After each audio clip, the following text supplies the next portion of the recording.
Hey guys, welcome to Drop Dice. This is the start of our new sci-fi adventure Endeavour using stars without numbers.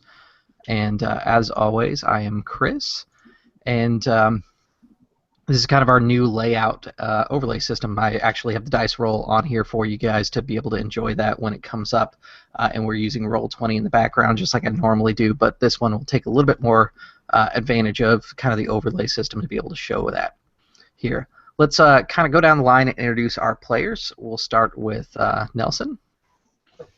Yes, my name is Nelson, the totally immersed power gamer, and indeed, I did comb my hair just for this game. That's okay. You notice I got the beard cleaned up and the haircut done today, so I'm ready too. All right, Mike, you want to go next? Sure. I am Mike. You guys may have seen me in and around the One Shot group. Primarily, I stream on Twitch, but you can find me at Twitch, Facebook, and YouTube /Unmade Gaming. Perfect. Yeah, I just wanted to take a moment here. Pretty much all of us are producing stuff, which is why I specifically pulled this group together so that we could have some of the guys that do produce get a chance to play as well. So that's definitely cool. Let's see. Murdock, you're next. I am Murdock. I run the Dragon Ball game on Sundays and looking to start doing board game playthroughs and some other stuff. Hopefully that'll be happening on this channel soon. Yeah, we actually did a little discussion about that. That should be coming up once everything kind of gets settled. Murdock has recently moved. If you guys have been following along with L5R, you've noticed that his background has changed.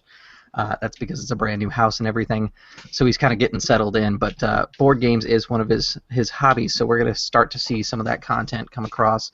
Maybe something similar to the No Excuses line, but featuring board games. So let's kind of talk about what Stars Without Numbers is real quick here. I know you guys had a chance to go through the book here, so if you want to pitch in and tell me what you kind of feel about the system already just by read through or what you're expecting. This game is going to be a sandbox influence. I'm going to use the game for what it's worth. And so I will ask you guys questions, and your questions will help kind of determine how the game plays out. And hopefully that's right up your alley, because that's the kind of game that I really wanted to run with this one, was a little bit more sandbox player influence style game, because I'm usually a little bit more structured storyline GM. So basically, Stars Without Numbers is a game that is influenced by Traveller, which is kind of the sci-fi version of AD&D, the original out there. Kind of knocking around and been around forever, but this is kind of an old school Renaissance version. Basically, they kind of updated the rules to make it a little bit more streamlined and bring it to a newer audience without necessarily having bad math and things like that. There is still some weird math inside there, and we'll kind of talk about that as we play. Did you guys have anything to add that you liked about the book or didn't like about the book that you wanted to kind of bring up to me? Okay, you raise your hand. I shut up. All right, Murdock, you want to go? I did not read the book. I also did not read the book. Fair enough.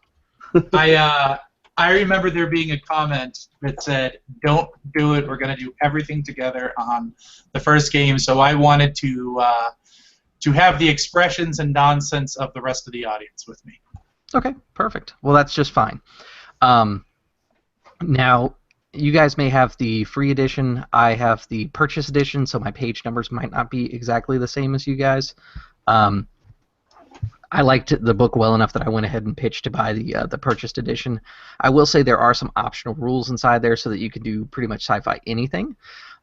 Like there are optional AI rules, broken AIs, which are just AIs that have no locks on them and have gone and conquered worlds and done silly nonsense like that. I don't intend to use those optional rules to start us. If you guys want to explore that, I'm okay with doing it, but not at the very beginning while we're getting our feet wet in the system. There's also mech rules, which I know Murdock would be super excited about once I said the word mech. Again, something that I'm willing to add later on, not necessarily right at the beginning. I don't want mech pilot game, essentially. So I believe, Nelson, you got a chance to look through the book, right? Yeah, I was before you set up the game. I was already looking through the Stars Without Numbers stuff and watching Swan Song and and whatnot. What I liked, the biggest thing that I appreciate from the book is that they is the GM turn. It's like something that a lot of us GMs actually kind of do anyway in our own way, was implemented in a structured format here, and I really like that. As a player, I'm going to be avoiding it because I don't want any spoilers. But if any viewers, like, I don't know if you want to do videos of I was GM going to say turn. I am going to do a GM turn video, at least my first GM turn. What I may end up doing is just do my GM turn, record it, and then release it like a week after we start, after my GM turn's over. That way, if you guys do end up peeking into it, you don't get too much revealed right away. Yeah, because I think I appreciate that. You know, when Adam Cobell was doing his GM turn, I think I enjoyed the GM turn more than the actual role play. Yeah, it's an interesting mechanic to kind of move the world forward. Essentially, it's kind of similar to the way clocks work in Dungeon World. Essentially, it makes the world move around, and it responds to itself, and it responds to what the players are doing. So it's definitely a cool mechanic. And checking out some of the planets and the video you made about when you finished your galaxy, you could correct me if I'm wrong, or you could simply stay silent, but it really feels like you took a GM turn or two. I did not, actually. That is all entirely random generated planets. I even broke down and gave them randomly assigned languages and stuff like that, even though the book doesn't do that normally. Nice. So let's kind of talk about the universe real quick here. You guys saw the universe video because I know you guys were taking the time to get yourselves prepared for the game, so you have a general idea of what's going on. I did want to make the mention that I only have one alien race inside there right now. Doesn't necessarily mean that you might not discover more during gameplay, but that's what's been revealed to you thus far. Now, the other thing I wanted to mention was humans are the vast majority of what's streamed throughout space. Think of sci-fi movies in the 80s. Sure, there are aliens and kind of weird mutant things, but for the most part, everyone is human, or at least some genetic mutation on human. And that's kind of what we're shooting for, is kind of an 80s sci-fi Dune type feel for the game. I wouldn't say Dune is like 100% the greatest example. I would say that probably something a little bit more akin towards like Blade Runner or something similar to that, where it's a little bit more of a gritty kind of push type game is what I'm shooting for. If you guys want to take it a different direction, I'm totally open to that again. Let's kind of talk about some character concepts. So inside the game, there are three classes. There's a warrior, expert, and psychic. And basically, you pick one of those, and kind of like in Fantasy Flights, or not Fantasy Flight, Fantasy Age, it's all about how you pick your skills and how you customize your character that really defines them, which to me is kind of the major calling card of the old school Renaissance. It's more about how you build than necessarily your class selections. It's definitely kind of ignites the old school mentality in me, so that's definitely cool to see. There are a couple skills that I do want you guys to have, just so that you can function without having to hire hirelings all the time, which is navigate, computers, and pilot spacecraft. So, pilot spacecraft. So you may want to remember those when it comes to building your characters. Aside from that, I know that Nelson had mentioned he was interested in a scion, or a psychic rather. Is anybody else interested in something immediately? Yeah, I'm vaguely interested in psychic as well as computers. Okay. I think Murdock got wife aggro. I have not read the book. Okay. By those definitions of names, which one sounds interesting to you? I think I want to just more or less build a jack of all trades type thing. Okay, that would be more the expert. The expert focuses more on skills. The classes themselves are pretty self-explanatory. The kind of in between is the psychic, because it kind of depends on how you build, how you play. Okay, can I make a quick yeah. There's three characters. Each character has like a major class feature. The scion, the psychic, can do psychic powers. That's the main class feature of the psychic. The expert requires less experience to level up, so they level up faster, and they get more skill points per leveling. They also have a class feature that once per real life real world hour, they can choose to re-roll any skill, and the warrior, besides being big, mean, and beefy and having all the combat skills as class skills, the special thing that they can do is once per combat, when they get hit, they can just go no, and choose to not get hit. Yeah, so like if I throw a disruptor blast in your chest for like 50 damage and you're like, I think I'll just shrug that off, thank you. That's totally up to you. Now, I will say that in the old school method of things, I did warn all of you in the side chat, but this is more for my viewers. This game is deadly, so if players die, that is to be expected. All right, so you guys have the book already downloaded. If not, we can take a moment to do that real quick here. It is available at RPG Drive-Thru for free as a no art edition. And I forget how much the art included one is, but it's not very much. I got the pay for edition loaded up. But yeah, I also like the fact that it's, that old school level of deadliness, where no matter how high level you are, you could still, Yeah, shot absolutely. in the chest. It's gore just as bad no matter what level you are. All right. Let me move my book over to somewhere where I can see it, but it's not actually going to show up on my camera. There we go. There is not a form-fillable sheet in Roll20. You guys have characters, which I'll assign to each one of you. Nelson, you can take player 1. Mike, you can take player 2. And Murdock, you can take player 3. I don't know what that... I'm sorry, I forget that you guys are new to Roll20 as well. When you go into Roll20, there's the chat log, and above that, you'll see a couple of icons. The one that looks like bubbles is how you get to chat when you're in a different one. The one that is pictures is the art library. You can ignore that for the most part. The next one is journal. It kind of looks like a newspaper. Go ahead and click on that one.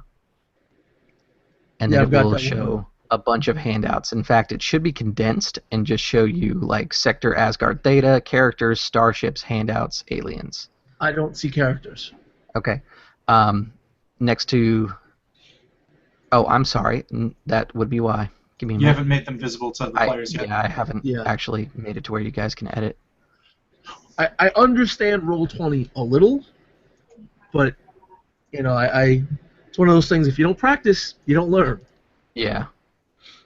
So I'm gonna make it editable and controllable by all players, because that way you can see what each other's character sheets look like. If I just make it to where you can see the character, the only thing that you see is actually the bio page, and it's a little silly.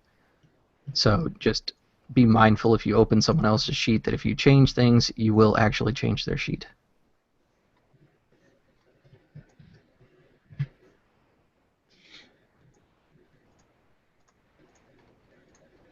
Okay, there you go. All three of them should be open now.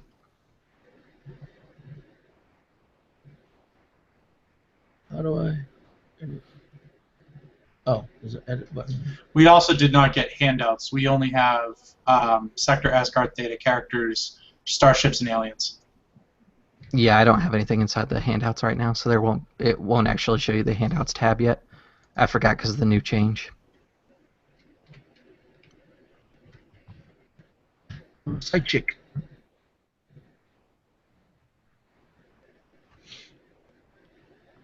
Okay, so let's go ahead and start with stats. Stats are done old school style. It's going to be straight down the line, 3d6 for each number.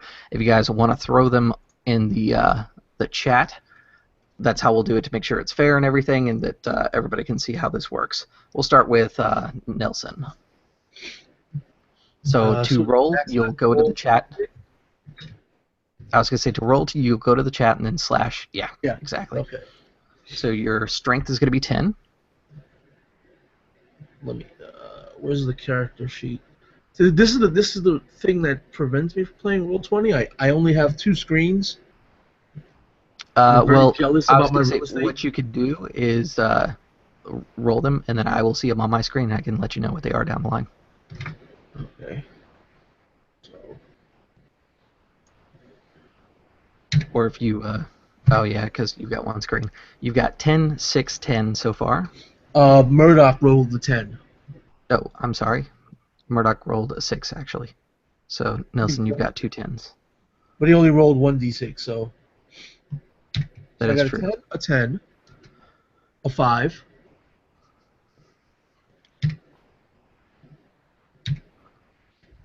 seven. That's okay. 15.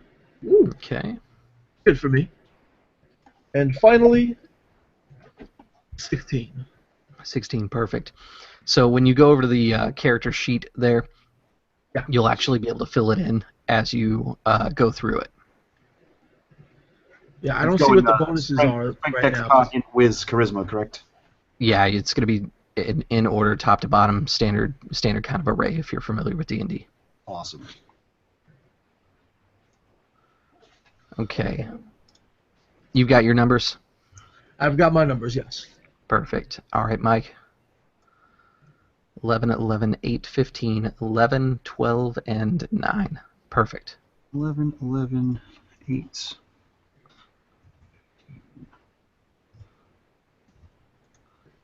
And 9. Okay. Awesome. All right, Murdock. All right, let's hold on. Wi-Fi grow. Sorry.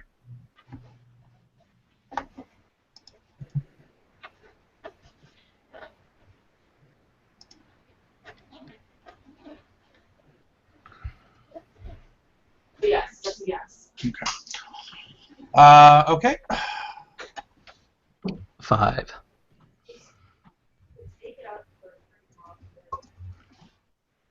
Okay, 10, 12, 7, 13, and 11.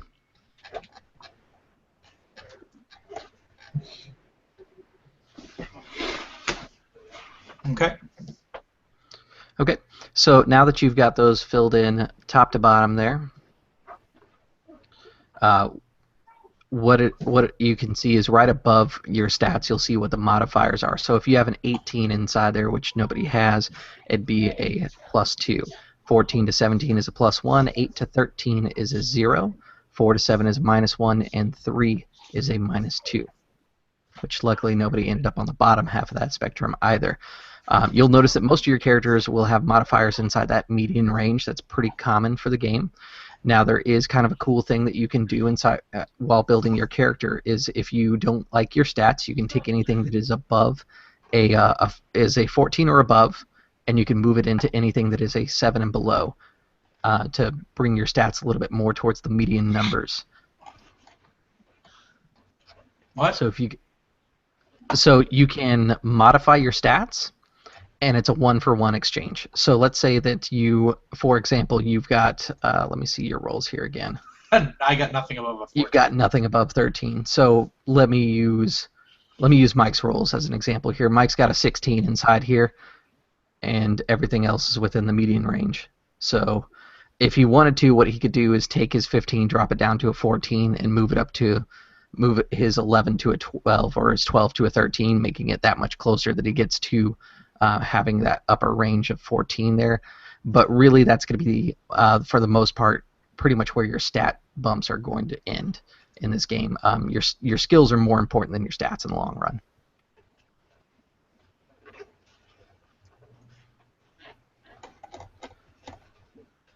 Yeah, math is fairly small and brutal. So, from what it feels to me, it feels like intellect, player intellect is Yes. what's really important. That is the most important stat right there. Player intellect. There we go. Intellect. Yep. So now that you got your basic stats, this would be the point that we would choose your class, and we talked about what the class benefits are already. The cool thing is when you pick out your class, it also allows you to change one of your prime requisites. A prime requisite basically is a stat that is associated with your skill. So if you look at, for example, experts, it says prime attributes, intelligence or charisma. If one of those is not currently a 14, you can change only one of them to a 14. It basically allows you to be good at what class you picked.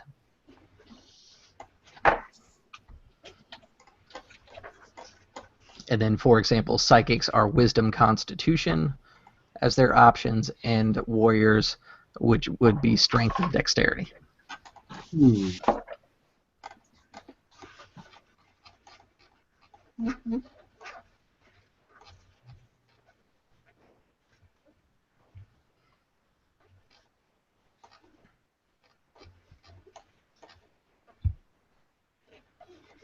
Yeah, I really can't decide. Should I go psychic or should I go expert?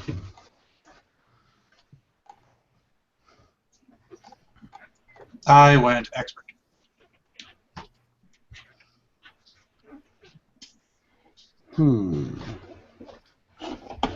In the end, unlike other game systems where it really matters to be spread out and have all the classes covered, it's kind of like we were discussing just a moment ago. If you play smart and you build yourself to kind of cover your own weaknesses as a group, you can definitely do that. So like if you have a psychic that's more of a combat psychic and another one that is kind of your more traditional psychic that has stuff like precog as a power, then you pretty much cover your needs anyways.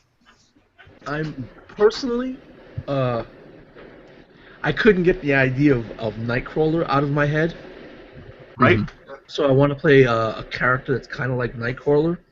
So my concept in the back of my mind, because I remember you said to bring up any additional rules if we wanted to use it. I mentioned I wanted the Red Dawn style from the Marshall supplement. Okay. Because it's an unarmed combat style that's for psychics, based on precognition. So I wanted to be a precog and a teleporter. Okay. And that was my military idea.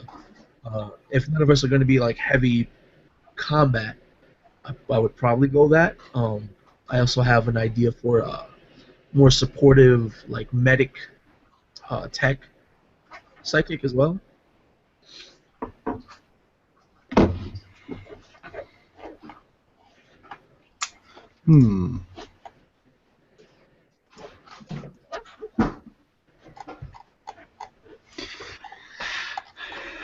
Yeah, I think I'll go supporty. I'll do a expert. I can dig it. Okay, so we've decided to do 2 experts and a psychic then? Okay.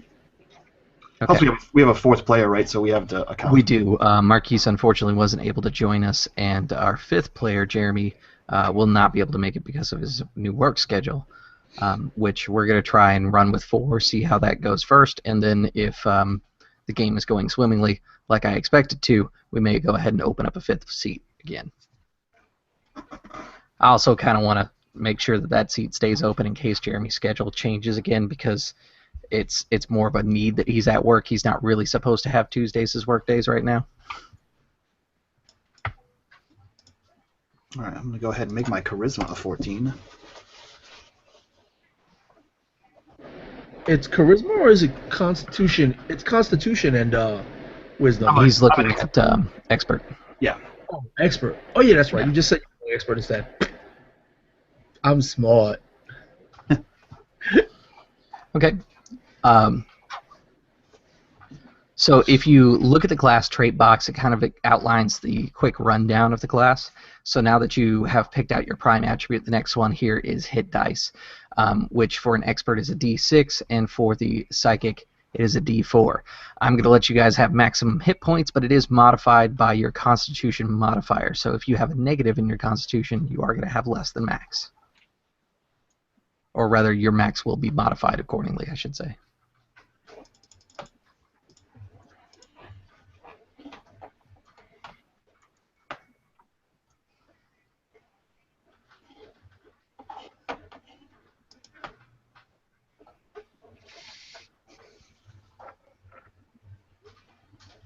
And then in the notes part of your character sheet, what I'd recommend is just copying and pasting down what your special ability is.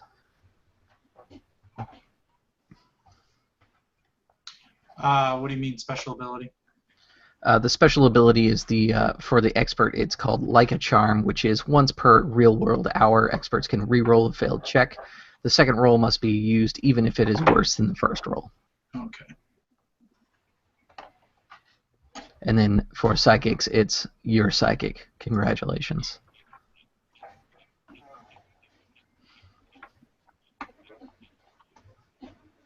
I can use psionics, baby. I can use psionics. And then the next part of that class trait box is what's called your class skills. Class skills are basically things that you have a predetermined success towards learning. So the class skills for an expert, for example, are all except for combat skills, tactics, and tech sci-tech, which means that you get everything except for those are considered class skills, which means that they're easier and they cost less experience to level up, which is why the experts have the most experience or most skills usually, because they can spend their experience accordingly. Sweet. Yeah, experts are incredibly good for tailoring. Yeah. Yeah. The experience table lets you know how your class gains experience, kind of like AD&D, for example. Experience is kind of based upon what class you pick. Some level up faster than others. For example, the expert levels up the fastest out of all of them. And then I believe, if I remember right, the warrior and the psychic are actually the same chart. It looks like it. And then if you look towards just below the experience table, there is attack bonus and saving throws. These you're just going to copy as they are on there. So, for example, the expert gets an attack bonus of 0, which you should be able to find on your character sheet right at the top, I believe. I take that back. There you go. I can see that Murdock's already filling in stuff. Your physical effect save is 16, mental, etc. And if you are just now seeing my screen, this is what the Stars Without Numbers kind of cool character sheet does for us. It gives us a little fancy thing that lets me know right away that it's a success. So basically, this is how everything is done inside the game, with exception of attack rolls. Attack rolls work a little bit different, but you're going to roll against a target number, and then the target number will be determined by the difficulty of the task. Big surprise, every RPG pretty much works off that same mechanic. How attack rolls work is a little different. The target number is going to be 20, and basically how that's done is when you roll to attack someone, you roll a d20, add the target's armor class. So the higher your armor class number is, the worse it is for you. The attacker's combat skill, the attacker's attribute modifier, and the attacker's attack bonus. So let's say that a crazed barbarian on a planet is swinging a sword at you, and you have an armor class of 9 because you're not wearing armor. He gets 9 plus his combat skill of 2 in primitive weapons, and then he also gets a 1 for his strength. So now he's at 12, and his attack bonus is 1, so he has 13 plus whatever he rolls on the die, and he has to hit a 20 to hit you. On a 1, it always misses. On a 20, it always hits. Easy enough. So from here, what we're going to do is look at defining who your character was before they really got together on this ship. What we're going to look at is the training packages and the background packages. I would suggest that you look at these both at the same time, because they're going to determine what skills you have at the start of the game. The training packages are specific to your class. So, for example, the expert has a couple options on there, like adventuring expert, bounty hunter, criminal, explorer, etc. Each one of those will give you kind of a quick little rundown of what that is and then what skills you have. If you get a skill, it is at 0 level. If you do not have a skill, you aren't going to get to add. You're not going to get to add anything, and you're actually going to receive a penalty. If you have 0 in it, that means that you can roll it as is. And then, if you get a skill twice, you have the option of going to a 1 in that skill. So, for example, if you have combat any, and then you pick up combat projectiles from your background, then you could say that combat any becomes combat projectiles. So you can start with combat projectiles 2, or you could say combat melee, whatever you'd like to do. So that's kind of the quick rundown of it. So go ahead and start taking a look at the background and training packages, and let me know if anything catches your eye. Also, if I remember correctly, you can't if you have something that says combat any, and another thing that says combat projectile, you can't substitute the combat any to gain an additional rank in projectile. It has to be something different. I don't remember seeing that. Yeah, it's within the package. Like if it says choose any 2 skills or. Oh yeah. If it's within the same package, that's correct. Yeah, like if inside the training package you have combat projectiles and combat any, you can't make both of those combat projectiles. But if in your background you have combat any, and then in your training package you also have combat projectiles, you could then stack them. It just can't be from the same source, essentially. So, all right. While we're picking these training packages, my choice so far has narrowed it down to one place that I'm from. So, Chris, if you don't mind, give me a little background on one of the planets here. It might affect my training packages. Absolutely. I'm looking at Hydon, Elves, Hydon. Let me pull it up real quick here. I gave it a quick read through on the. What is its system name? 6003 Elves. Okay, Elves. Hydon. Let me pull it up real quick here. Okay. Okay, it's mainly the travel or the trade planet, and it's got a preceptor archive on it. Okay. What would you like to know about Hydon? So they have a technocracy as their government. So I assume yes, they do actually. What's the School of Technology about? Is it just like a university or? So the School of Technology is concerned with recovering pre-screen technology. The tech level of the planet is actually a 4+ planet. They don't have anything that they're necessarily super strong in, but they have a lot of like artifacts of pre-screen technology, and they've recovered some of it to be able to gain a little bit of an edge, but it hasn't quite graced into the 5 tech level yet. The Hydon School of Technology actually is kind of the second hand to the technocracy. The school and its upper echelon of management, a lot of them do have their hands in the technocracy, but basically the more learned and more accomplished you are, the further that you can get inside the technocracy. And so it's a lot of people who happen to have the right situation going for them that are in charge. If you happen to be on the bad end of the technocracy, however, it is actually quite rough living down there because you get a lot of just standard mill jobs and working in plants and things like that. It's not the easiest planet to live on if you're on the lower rung of society. Okay. Awesome. The other thing that's interesting about that planet is they do regularly use aptitude tests and compliance batteries to keep order. So growing up, on that planet, you would have been completely accustomed to the fact that every year you take an aptitude test, and depending on your results on the aptitude test, you could go from doing a really good job to doing a really poor job that is more menial labor than a cush job that would get you because you scored higher on the test. Okay. Their basic belief is the greatest person for the job should get the job. Gotcha.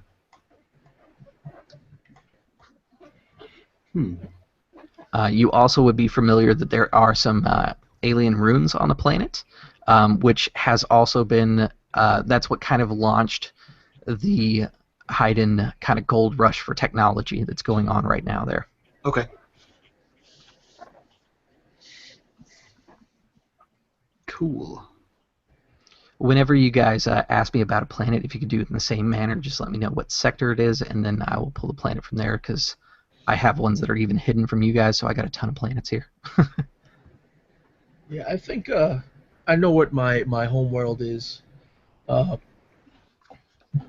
though I'm not sure if it counts as the home world.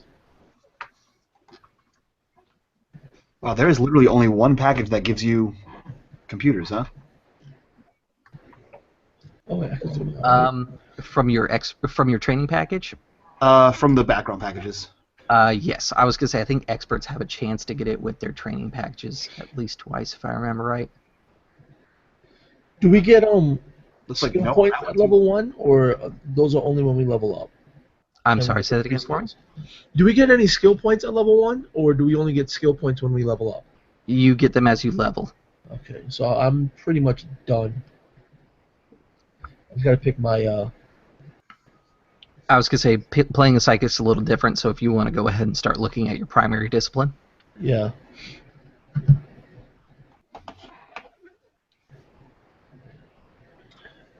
So you get a primary, precog, and then do what's going to be your secondary? I think I'm going to primary teleportation and secondary precog. Okay. Now, when you pick your training package, Chris, Mhm. I'm going to pick scientist for my expert training package. So I change the -1 to a 0 in all of those skills under scientist. Exactly. Okay, cool.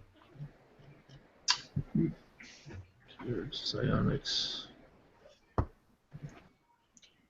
So, if I'm not mistaken, the planets we can be from are the ones listed on the sector Asgard Theta? Yes. Okay. I have planets that are in the GM layer that you guys can't see, but are obviously missing off the chart. Okay. Where is the descriptions of these planets? Click on them. If you open up sector Asgard Theta, you'll see the different stars, basically, in their location, and then Thank you can click on each one of them as a handout. Is there some looking for? Because I might be able to point you in the right direction. The problem is all these planets are planets, and I was just wondering if I could be a spacer. You absolutely can. You could have been born. They would typically refer to them as void-born. Basically, you were born in space. You've pretty much always known space. You could definitely make your background kind of associate with that. Well, I did. I'd recommend. Background, it was engine crew, and my training was explorer. Perfect. I was going to say what I'd recommend is do something like that, and then if it gives you like a culture any, I would choose like culture spacer. Culture is kind of a really cool skill. I have culture spacer and culture criminal. Perfect. So culture is a really neat skill. What you can do with it is you can learn about a planet or something associated with that culture, kind of like a knowledge check in D&D. However, the other thing that you can do with it is, let's say that there's an NPC that you want to create for the game. For example, which I'm totally stealing this from Swansong because it's a great example, is let's say Han Solo sees Bespin and he goes, "Oh, I know a guy who lives on Bespin," and he rolls. And he goes, "Oh yeah, it's Lando Calrissian, great guy. We played cards all the time. I got the Falcon from him. It was awesome, dude. Let's go, Leia." Player knows that he flubbed his roll, so he knows he's going into a trap. But the fun of the game is knowing that things are going to go bad because he flubbed his roll. So once he gets to Bespin, he gets surprised by Vader. But because they're long-term friends, the GM wraps it back around, and he ends up being the hero of Star Wars. Because we all know that Lando Mother effing Calrissian is the hero of Star Wars. It's true. Just like, I mean, let's be honest, Mace Windu, it's always the black guy. And now in the new one, Finn, hero of the... It's going to happen. Finn's going to do something ridiculous, and he's ultimately going to come back as the He hero. already did something. Okay. He already did. He fought Kylo Ren like a badass. Ladies and gentlemen, there may be spoilers that are completely unrelated to this game involved. It's 100% true. But by now, if you haven't seen it, sucks to be you, and you should have. So the spoilers are your own fault. Yes. So I just put Voidborn as my... Yeah, if you want to put home planet, you could put Voidborn, or if you have an idea of what the ship you were born on's name is, you could totally put that in. If you want to address it later, we can. Yeah, just address it later. Okay. I have no clue. So there are some kind of neat things going on inside there. I'd mentioned the Preceptor archive. Preceptor archives are basically when man was expanding out from Terra, or Earth as we know it. They built these preceptor archives is what they called them. Basically, they were giant libraries that they just planted on random planets that were full of art, culture, music, and history of what it is to be human. And so if you come from a planet like that, you maybe have a better idea of what Terran society would ideally be like, and your society would be kind of structured and labeled off of what they interpret the preceptor archive to basically instruct them on how to build an appropriate society. So, for example, the technocracy planet Haydn, they believe that power is determined by the things that you own and the things that you control, which perhaps maybe that they read a little bit more into capitalism than they should have.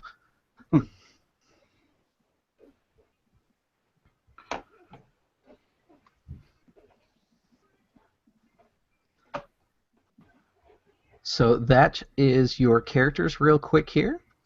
Now, there's a neat thing about this game. So basically, inside the game, you will have some final touches here. We already talked about the hit points. Languages, you're going to get the language of English, and if your planet has a different language, you'll also get the language of that planet. There are a few planets that have 2 languages. If you do happen to be from one of those, you'll get both languages, because that's only fair. And then if you have a positive to your intelligence, you can add, like a +1 or +2 modifier, you can go ahead and add another language.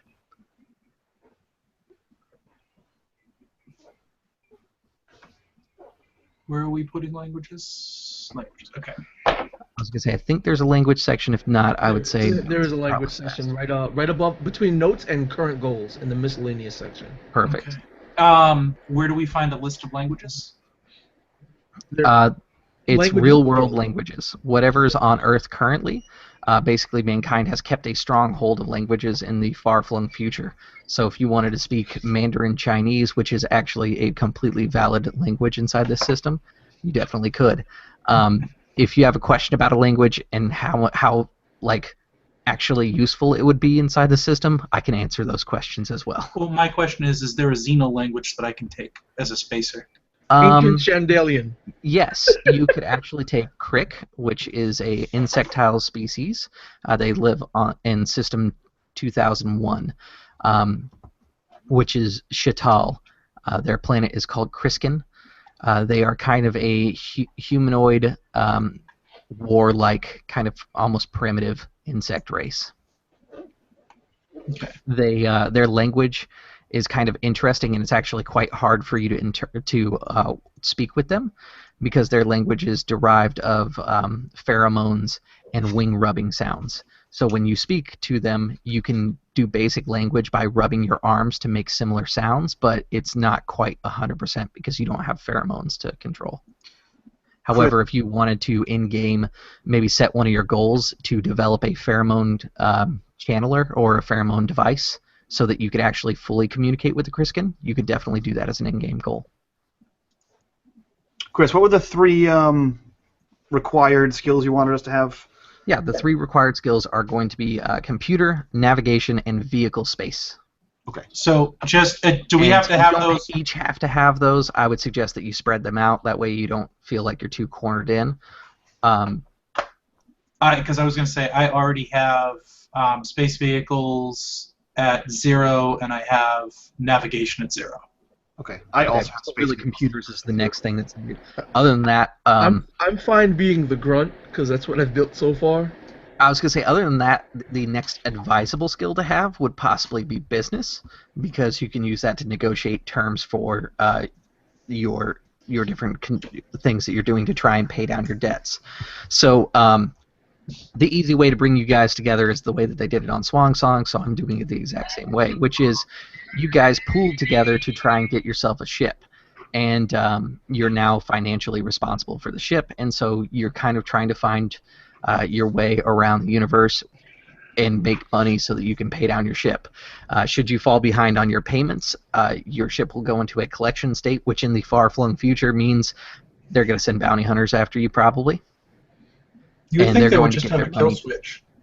That is a possibility for you. You're not sure if there is a kill switch on the ship, because if there is, I would rather you guys find it during gameplay than find it before play. So after today's session, I'm going to whip up some overlays for you guys that'll match mine. So if you guys happen to have like a character picture that you want to use and you want to send it my way, I can get you set up on that once that's all done. The other thing that I'd like to do on these overlays is actually put your character goals. Each character will have 3 goals at any given time. We do recommend that there's some short and long-term goals. Now, if you want to do something really big, like let's say you want to take over Criskin and enslave the entire insectoid race, that's a great goal, but it's going to take you forever to accomplish it. Now, if you just set that as your goal, it will probably take you the entire campaign before it gets accomplished. What I'd recommend is instead breaking it down into miniature tasks. Like maybe the first step is building the pheromone device so that you can actually begin communicating with them. And then maybe the next step is establishing trade with the planet.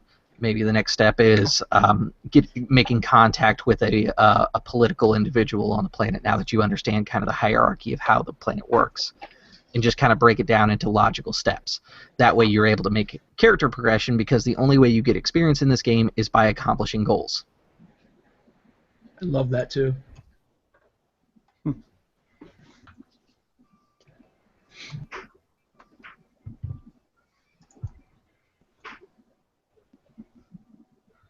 And then just to give you a quick idea of your difficulty checks for skills, because we talked about that earlier.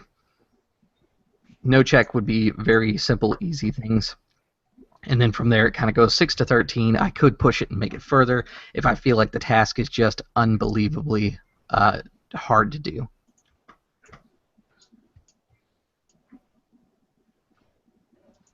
And then when you level up, you'll get more skill points to spend to be able to increase, and your skill points are capped by your current level, which until we level up, that's not really all that important because you guys aren't close to your cap yet. Gotcha. So the next little final touch here is your starting equipment. Everybody gets 400 credits plus 1d6. So if we want to go down the line again, Nelson, you can start us off. But it's slash roll, right? Yep, /roll 1d6. Or you can do /R. So what was that, 100, right? You have 400, or you have 400 plus 1d6 times 100. So you have 800. All right, cool. Okay, Mike, you want to go next? Sure. I said 1d6. Wait. I have 900. 900. And come on, really poor guy. Yeah, I know, right? Oh, there he is. 600. So you can use your money on anything you want. I would recommend communication devices because in the future, if you don't have cell phones and things to talk to each other, it's probably going to suck. Data pads and data slates are kind of what you're looking at for communication. Your ship does have a communication system for long range and short range. However, there is no faster than light communication. So things like the HoloNet for Star Wars doesn't exist. It is kind of akin to the age of sail. There are comm ships that actually travel between sectors and deliver messages for you. There is a group called the Exchange which controls that, and they've made quite a large sum doing it. They are also known as being super well protected. Think the Wells Fargo trucks or Wells Fargo wagons in the Old West. We can't have anything starting above tech level 4, correct? Correct. Or below tech level 4. It's above tech level 4. I have a quick question. In the character sheet, there's a section for psychic disciplines, and psychic powers mastered. Now, mastering is when you burn the power point permanently, but you could always use that power. Correct? I believe so. Let me see. I think mastering is when you max out the power, then you can pick another one. Yeah, I think what it is to master the power. If I remember right, you have to have all of the abilities associated with that strain, essentially. Yeah. And then it's mastered at that point, but you get bonuses to using it from that point forward, if I remember right. Okay, that I don't remember, because I know there's the one where you spend 2 weeks and you permanently burn the power points required to cast it, and you can effectively cast it at 0 power points. So you always have access to it. Let's see. Yeah, mastering a power requires the permanent expenditure of psi power equal to the power's activation cost. These points cannot be regained by any means. Once a power has been mastered, there is no way for the psychic to unmaster it. A psychic must master a discipline's power in order. It is not possible to master a telepathy 5 until until the psychic has mastered telepathy levels 1 through 4. So it does have to be in order. That's what I was thinking of. Wait. No, you were thinking about torching the psi power. No. I'm not thinking about torching.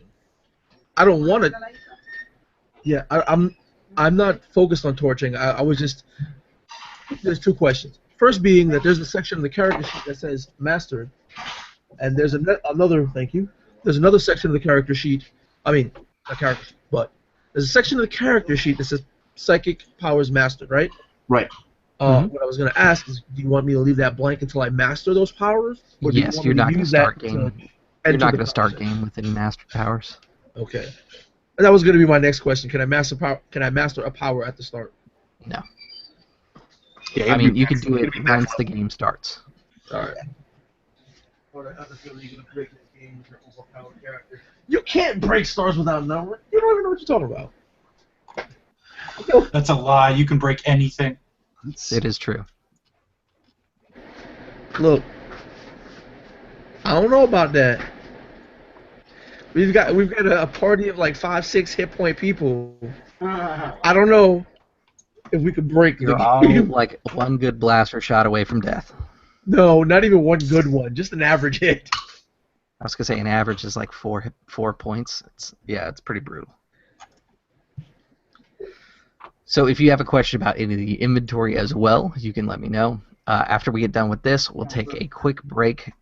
We actually finished up with characters a little sooner than I was expecting, but there's only 3 of you, so that makes sense. Yeah, how do we, so on the character sheet specifically, how do we add gear? Just click the add button, I'm assuming? Yeah, what you're going to do is click the add button. It'll create a space for you, and then you'll be able to fill in the blank from there. Cool. I assume click ready if it's readied. Like on your Exactly. purchase. Readied means you're carrying it with you, essentially. Yeah.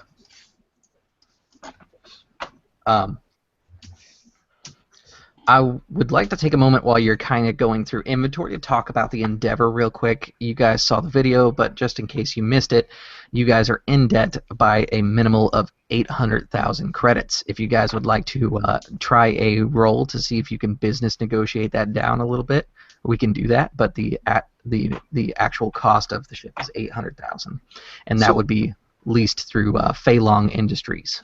So with that, what was the are we coming up with, or have you already come up with why we have leased this vehicle? I was going to actually talk to you guys about that. Why you wanted to lease this vehicle? You guys would have had some connection with each other, and what I'd like is maybe one of your first goals, because you got to have 3 of them, happens to be tied to another player. The cool thing about tying goals to other players is like, let's say that, for example, the technocracy on Haydn. Let's say, Mike, you were part of the lower echelon, and you've always had this goal to come back with a prize worthy enough to move your family to a better station in society. Okay. Maybe your best friend over there, the Voidborn, happens to have known about a rumor that of a tech level 4 that you could possibly bring back that could, or a tech level 4.5, I should say, that could elevate your family station, and that's how you two came about traveling together, which is what I kind of wanted to address with you guys. I know you've all seen the video. The world that we're going to start on is an agriculture world that has been seized during war, and you'll be here because you're trying to pick up work. But you would have alternative means of being together. So do you want to discuss what your character concepts are, and maybe start seeing how those can actually start wrapping together? Yeah. So far I have that my guy is from Haydn. He's got a 15 intelligence, so he's fairly well above average, I assume, for this game. That's Yeah. Okay. So he did well on his aptitude tests. For his background, I took he is a scientist, and I'm sorry, for his training package, a scientist, and for his background, comm crew. So specifically with those kind of things, he is interested in what does he say, preceptor technology. So like pre-tech, specifically dealing with like computers, so like hacking, that kind of thing. So that's his basic background there. So yeah, let me kind of expand on that a little bit. So Sure. there's pre-tech, which is actually more advanced than the tech you guys usually use. So tech Yep. level 4 is what the world is at this point. There's basically been a psychic backlash event called the Scream, and the Scream actually went through and it destroyed tech level 5 and above, which has caused a kind of a recession in technology since that happened. And it's only been in the more recent couple hundred years that the planets have started getting back to tech level 4. There is tech level 5 out there. It's just a lot of times misused, misunderstood, or just not known how to even turn it on. Right. Yeah. So I have a let's see. I have a 0 in pre-tech, so I have some knowledge of it. I think I have a 1 in post-tech and a 0 in mal-tech, which will probably be a character secret for now. Because it's like bioweaponry and weird stuff he probably isn't supposed to know.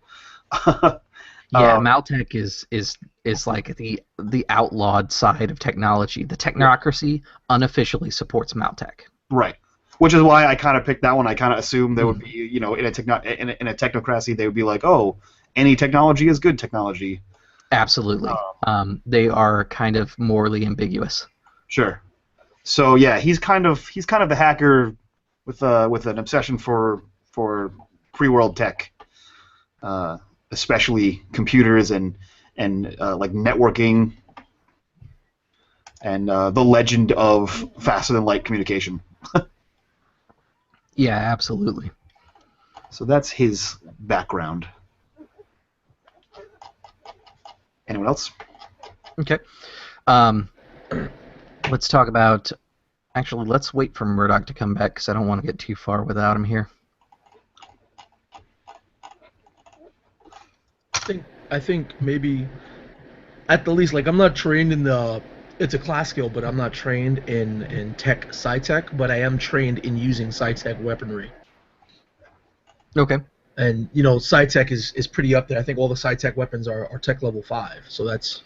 They are. You would have very minimum training. Like you might have training with a specific sci-tech weapon. But I'm just mentioning because that might be a gateway for me to know your character. You know about pre-tech, which is a little bit beyond what we know of sci-tech. Yep. But that's the closest connection as far as a knowledge base. Like my guy's a grunt. I've got an intelligence of 7. So, Right. For all intents and purposes, I'm a grunt. Right. So you're a spacer, you said, and you're good with flight. Is that correct? No, that was I'm That's a gonna be grunt. Murdock. Murdock was the one Oh, I talking gotcha. about. Right now, what I have is just the fighter, like the personal bodyguard. Basically, a psychic warrior. Okay. Yeah, it's like he was. I believe the planet name is Gansu or I forgot the name of the station already. I gotta look again. But Gansu. Oh, the Scion Academy. Yeah, coming from Scion Academy. He's a grunt. He's not very creative. He was groomed to be, a fighter and possibly a military tactician. Since I have a rank 1 in tactics. I have a rank 1 in unarmed combat, which hopefully Chris will let me take the Red Dawn style, so I can do my psychic unarmed thing. Yeah, I'm totally fine with it. All right. So maybe he's fairly like fresh out of the academy, groomed to be a grunt, but once it was discovered that he had psychic sensitivity, that they directed his psychic training for military application. So, growing up on Gansu, especially in the academy, you would have been given safety within the walls of the academy, but outside, it's a Badlands world.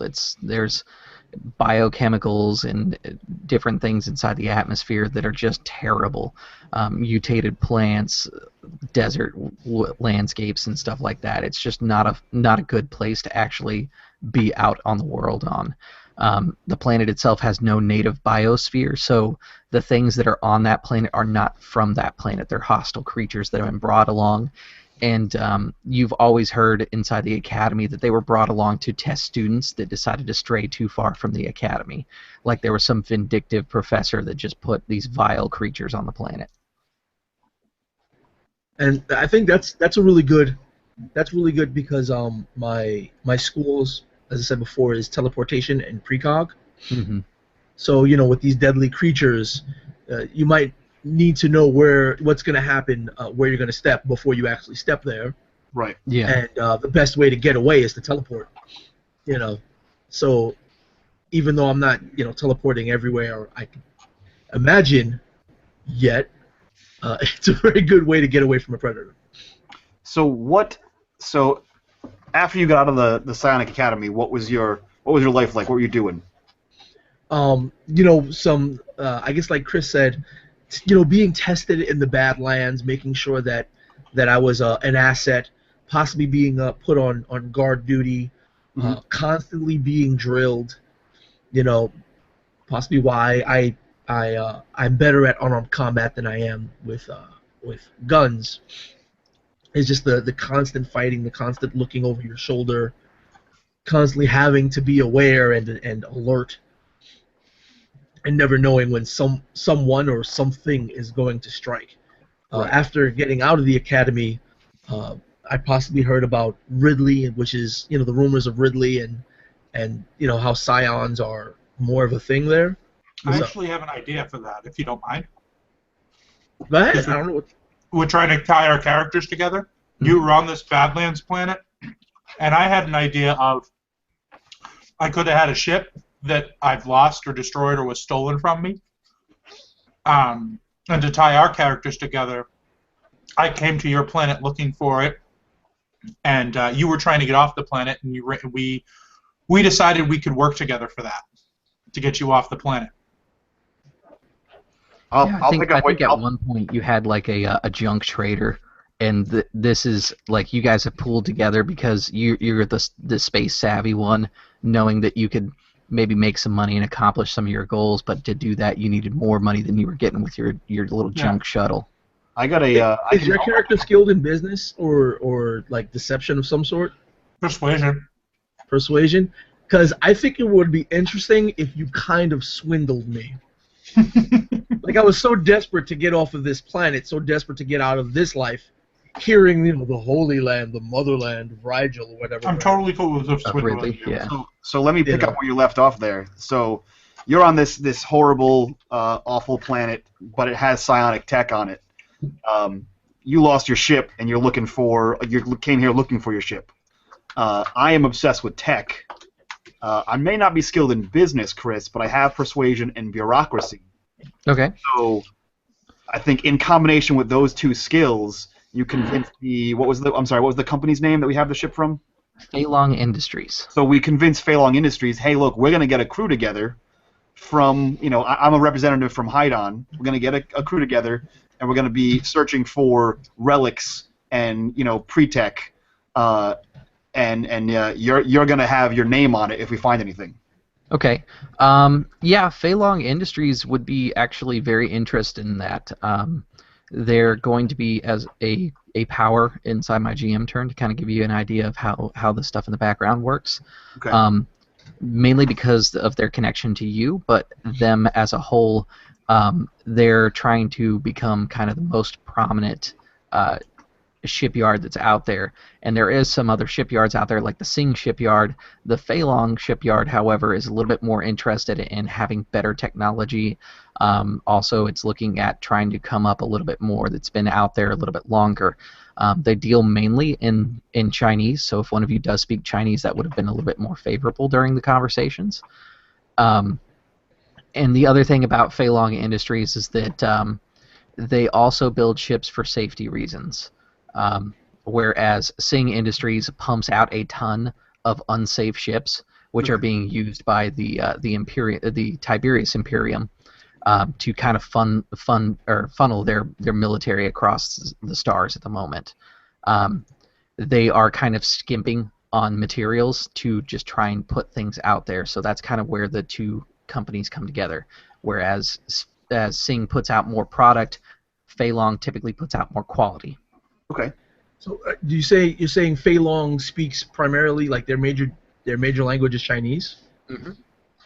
That's because my character coming from his home planet, that's a language that we speak there. So that's another good way to. Speaking of which, to be fair to the spacer, you can pick one language, and that'll just be a freebie for you, and it'll be what your crew primarily spoke on the ship you were born on. Okay, that's where I was going to go with Crick, but. Oh, okay. I thought you were picking Crick because you had the intelligence. I do have the intelligence for Crick. Okay, well then Crick can be your intelligence one. I'm giving you a freebie one for your background. Yeah. What are the big languages? The bigger languages right now, because the Imperium is expanding, is Latin, Spanish, and Chinese, because there's a lot of trade planets that do use Chinese. I'll take Latin. Mandarin. Okay. I'm going to go get seconds of food. I'll be back. Unless you need me right now. No, I think we're all right for the moment. So we all speak a bad Chinese accent. You guys would have, like, a little bit of knowledge of other skills. So, like, if you guys have seen Firefly, you understand how people like pepper in the other languages. Like if you've watched Firefly, they curse in Chinese in the show, and that's basically kind of the flavor thing. Like you guys would do similar things. Like if you go to a market, you know how to ask how much and things like that in whatever the native tongue is. You know some basics. Like you know how to ask for the bathroom and a beer, and that's pretty much it. Okay.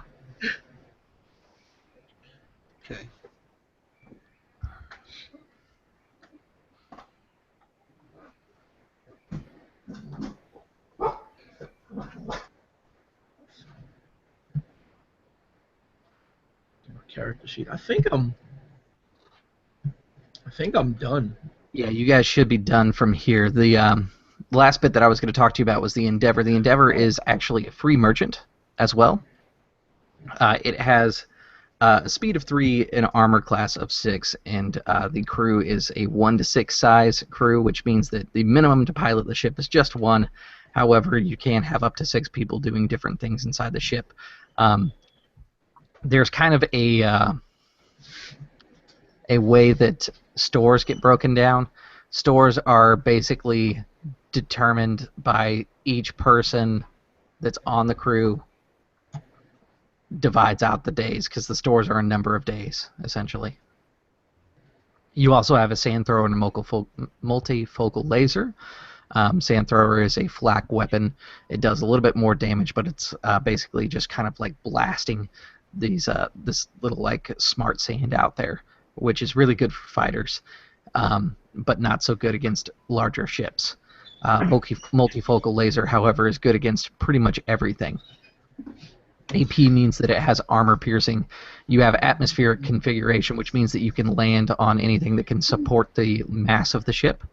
You have extra cargo space, a fuel bunker, fuel scoops, which means you can actually go by gas giants and gather your own fuel instead of having to fill up somewhere. However, it kind of depends if you want to do it for free or if you want to pay for it to make it just easier on yourselves. You also have lifeboats, something that Fei Long Industries is very strict about having on all of their ships, and that Sing does not do.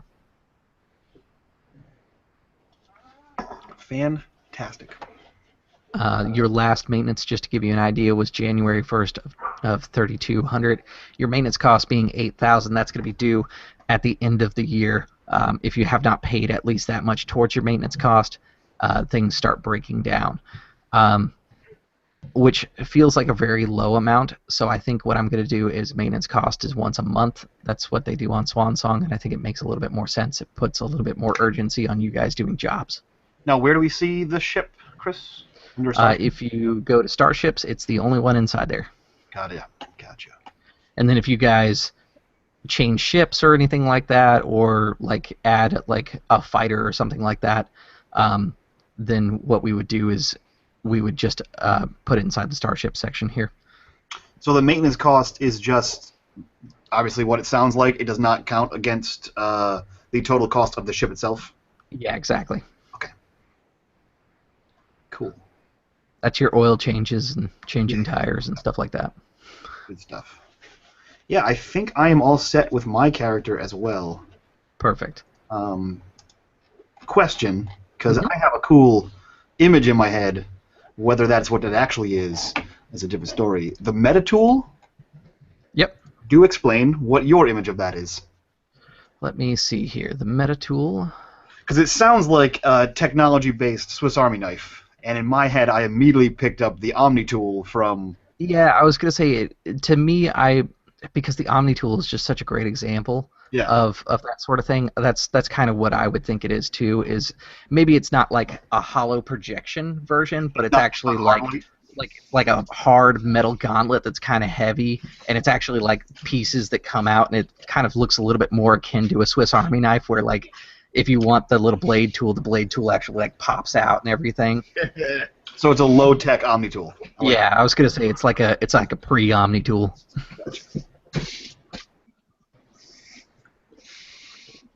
Like if you were to pick up like a tech level like 5 version, that would be like the hollow Omni tool style. Cool.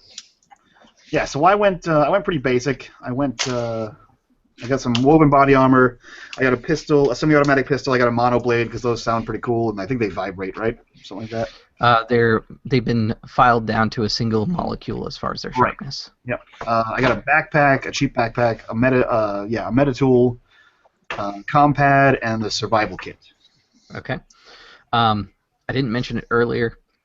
If one of you has the ability to heal, I'd recommend Lazarus patches, because that's how you bring people back from the dead. Yeah, I'm broke now. I'm broke, and I went even more basic than you did. It's up to the guy who started with the least money now. I see the head. I've got a compad woven body armor. Decides it. When Marquis gets back, we're gonna be like, all right, you're the medic. Go. Yeah, we need a medic. I do have a Lazarus patch. You're a psionic medic. Well, I do have a Lazarus patch, but I don't have. Yeah, the stasis is the psionic power. That's basically a Lazarus patch. Definitely a cool thing to invest in. Oh yeah, I was thinking about going there next level. Mm-hmm. I plan on dipping a lot as far as the psychic talents. Mm-hmm. All right, so that is basically how you guys know each other. Let's do a quick little flashback, Wayne's World style and style. Let's talk about your first adventure together on the old Junker. Let's ask some questions here. Murdock, what was the old Junker's name? The Rusty Stag. The Rusty Stag. All right. So the Rusty Stag, how did you gain ownership of this like beat up shuttle? My father left it to me. Okay. Since the ship has been around for a long time and its name is kind of unique, tell me a unique feature about the ship that you kind of remember fondly and you kind of hold a little bit against the Endeavour for not having, like just a strange quirk that you really fell in love with. So over the years, you kind of, I assume there's things like replicators for food, protein synthesizers. No, there is not actually. Oh, okay. That'd be tech level 5. All right. So then I'm just going to go with so the Endeavour doesn't shake properly when its hyperluminal drive activates. When it goes into spike drive, it doesn't vibrate with the same kind of frequency that your old ship does, and it always irks you. It irks me. Okay. Because I worked on the engine on the Rusty Stag. I took care of it, and the Endeavour just it feels too new. Yeah. I like how that's a completely arbitrary complaint that has no bearing except for yourself. I don't like the way your ship shakes. It's stupid. What does that Perfect. mean? Perfect.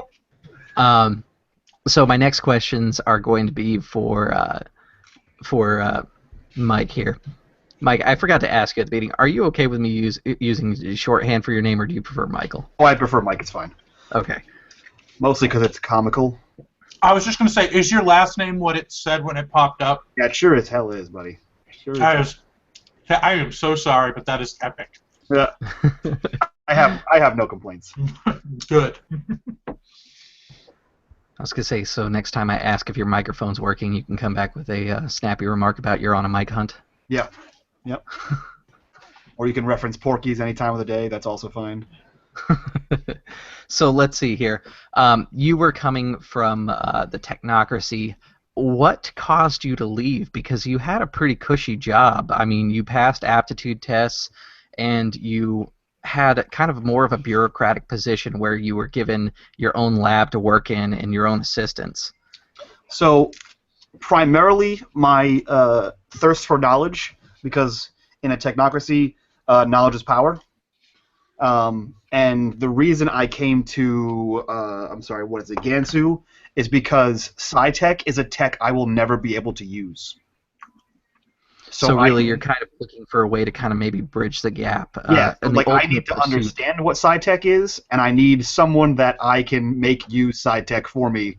And I'm the equivalent to a space squishy. I'm a scientist. I'm a nerd. I'm not a big brute strength guy, so I'm going to be going and jumping into some alien ruins and trying to steal their old tech.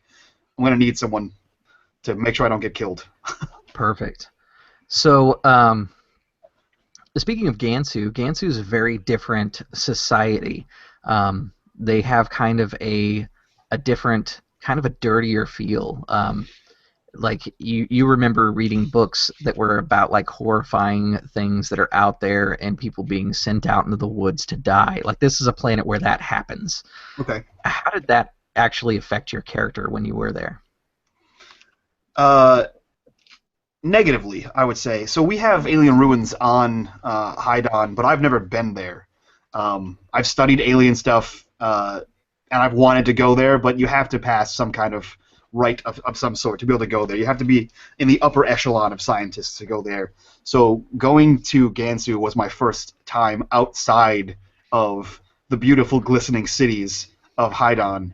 And so to see what is the equivalent to a monstrous planet and people just nonchalantly living there is kind of terrifying. Like, I thought I'd be excited and be like, oh yeah, this is going to be cool. I'm going to study some alien stuff. And I got there and I was like, I'm not ready. Game over, man. This is not what I signed up for. I don't like any part of this so far. Perfect. And the next set of questions are going to be for Nelson here. So,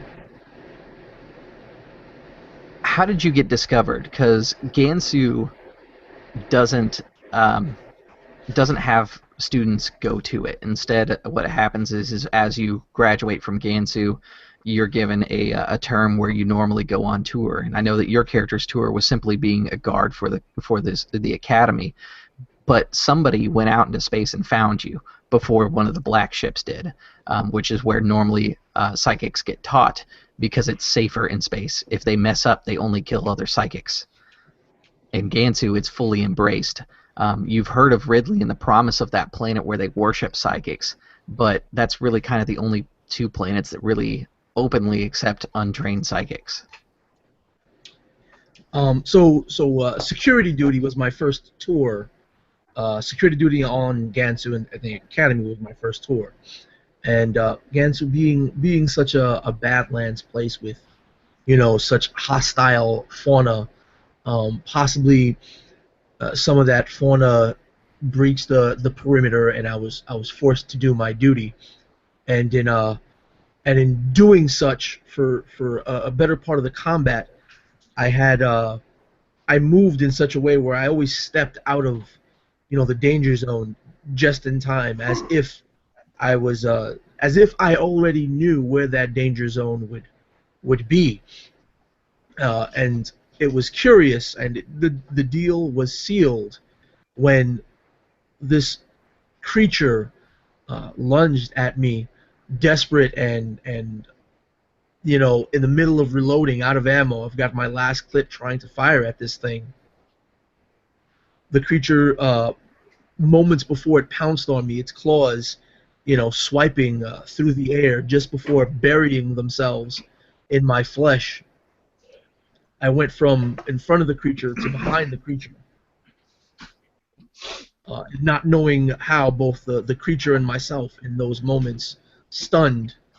One of the other security personnel managed to kill the creature, but that's where my psychic talents were first discovered. Okay, perfect. So the next question I have for you here is you kind of are a little bit different than the other psychics. A lot of psychics are more interested in kind of the traditional schooling. So being like the combat psychic is a little bit different.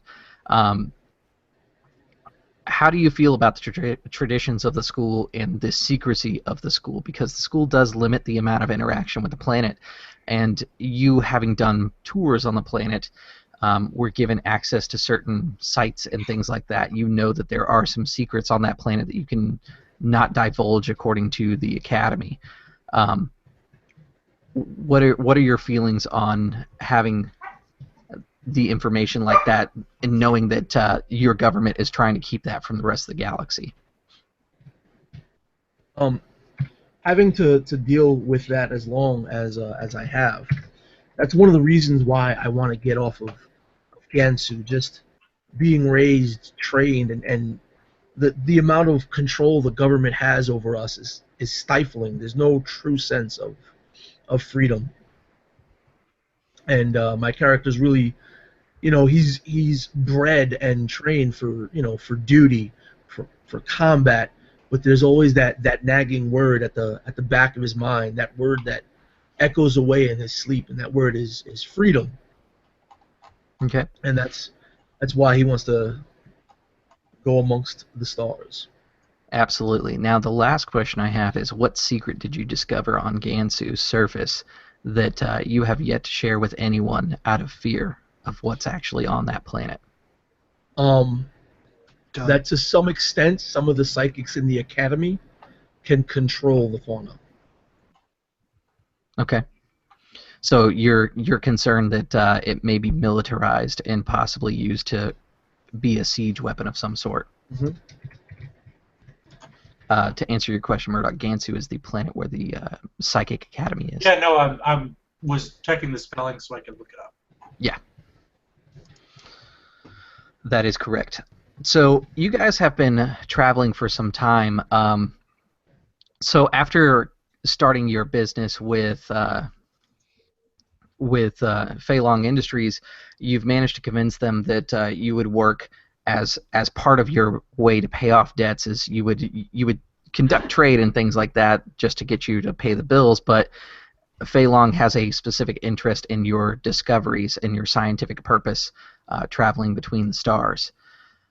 So what it has led you to is you'll actually be coming into Flumis, which was formerly known as Woth, which is a part of the Imperial line of Tiberius's controlled planets. It's an oceanic world with a rigid culture to it. And we'll talk a little bit more about that. What I'm going to do for the moment, however, is I'm going to go ahead and do a break real quick because I have to run to the bathroom. And I will say that maybe like 2 minutes or so. That sound good for everybody? Sure. Okay.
All right.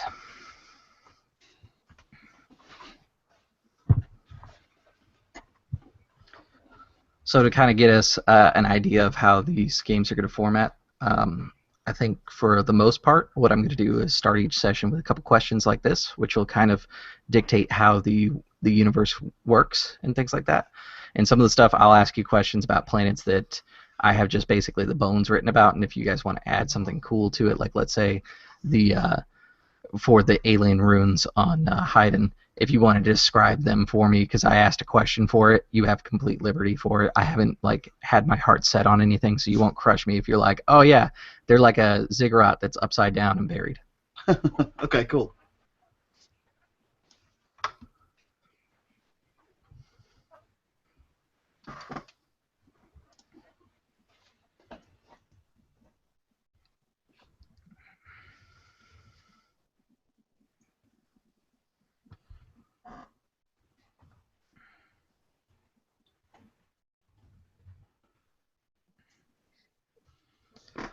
Once Nelson gets back, we'll kind of talk about what has brought you to Flumis.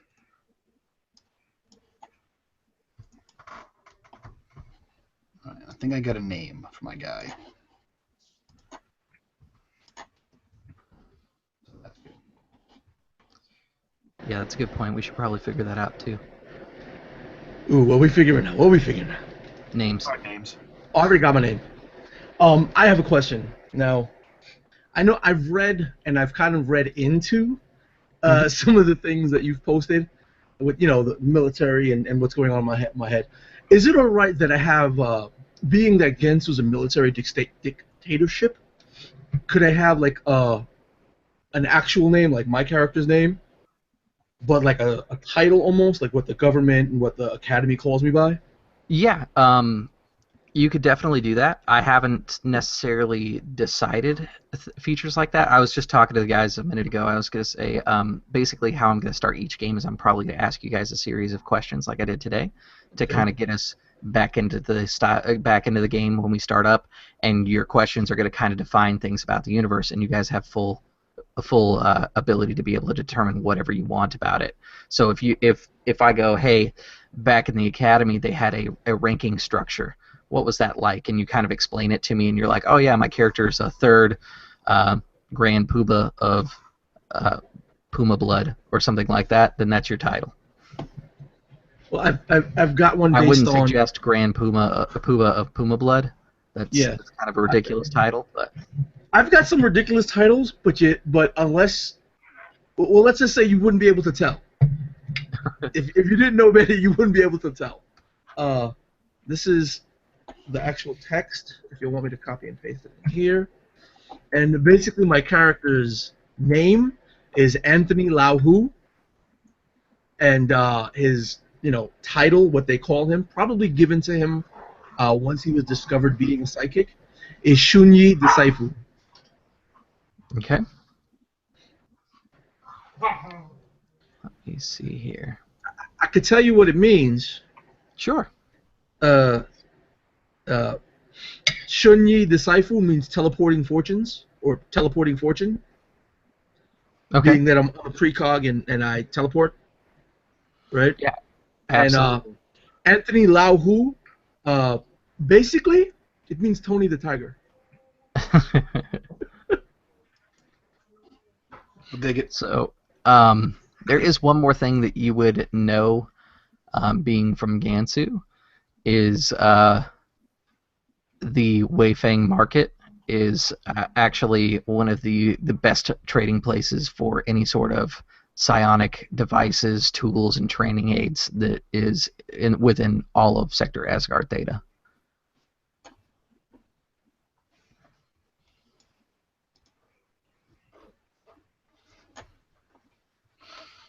Okay. Best trading spot for psionic gear in all the everywhere. Yeah, exactly. Got it. Can't afford no psionic gear. I was going to say, it is also a market not for the poor. So, you guys are going to be called here by someone, and I'm going to say that it is, let's see, Nelson. your reason for coming to the planet that when you last visited, was known as Woth. It's now been renamed officially to Flumis, is because you have a friend that is on that planet. Why don't you tell me who your friend on that planet is and what his job is? You can actually make me name people and type, and I'm trying to munja. Okay. So this is wait, Loomis, right? It's Flumis. The planet when you were last here was known as Woth. When last I was here, the planet was Woth. Uh-huh. I gotta come up with names now. Cheat a little bit. Let's just. All right. I have a buddy by the name of Ikoni. I'll type it here. Okay. Right. And he was a training pal of mine. You know, we came up, we trained, we went through a military camp together. We we learned firearms, and in our small group of in our small company, we were pretty close. All the members were fairly close. However, once they were restationed, I had to stay on Gansu because I was discovered having psychic talent.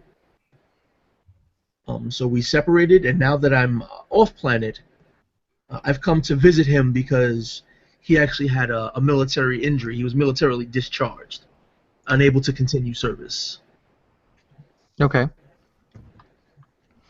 So he's actually asked you to come to the planet because as an old friend and a reliable squad mate, he's trusting you with something that he feels like he cannot just openly let somebody else have, which is part of the reason why you've specifically been called here. Is you're his squad mate. He trusts you more than just a regular courier would. What he's asking you to do is take a message for him. And what he would like you to do is actually take it over to the planet that is known as Elysium. Elysium is a high-dollar planet. You are familiar with it from the stories. Basically, the Tiberius Empire has quarantined the planet and made it to where it's super restrictive to get there. In fact, usually how mail gets to Elysium is you send it to Cygnus Prime, and then there is a boat that goes between Cygnus Prime and Elysium that will deliver things that are supposed to go to Elysium. All of the bureaucrats and the people that are part of the Democratic Council happen to live on Elysium, which is the paradise planet. The message, you're not really sure exactly what it contains, but he told you that he couldn't tell you over the comms because he was concerned about a tap in the line. Oof. Yeah, definitely at the earliest opportunity, as fast as I possibly can, I would like to get to Wolf. Yeah, absolutely. That's actually what's brought you guys here. So, when you arrive to Woth, the planet itself is, like I said, it's an oceanic planet that is kind of strange in how it does things. It's a farming planet, and it's basically small islands with networks of steamboats that kind of move around as kind of these like wandering ship islands, and they farm out a different hydroponics and things like that. The whole planet is freshwater. And when you arrive on planet, the planet itself smells very clean. For a moment, coming from your last trip over to Gansu, because you've done a lot of trade with that planet recently, stepping out of the ship, you can feel that like there's a certain weight to the atmosphere in Gansu. It's not here. This is a very pleasant place to visit. And you can see that there are different propaganda posters on the walls, and that there's some collateral damages to the island city that is the main spaceport of Poseidon's Rest. But the boats all seem to be in working order, and it seems like the people are kind of going about their daily business, regardless of the fact that a war was recently fought on this planet.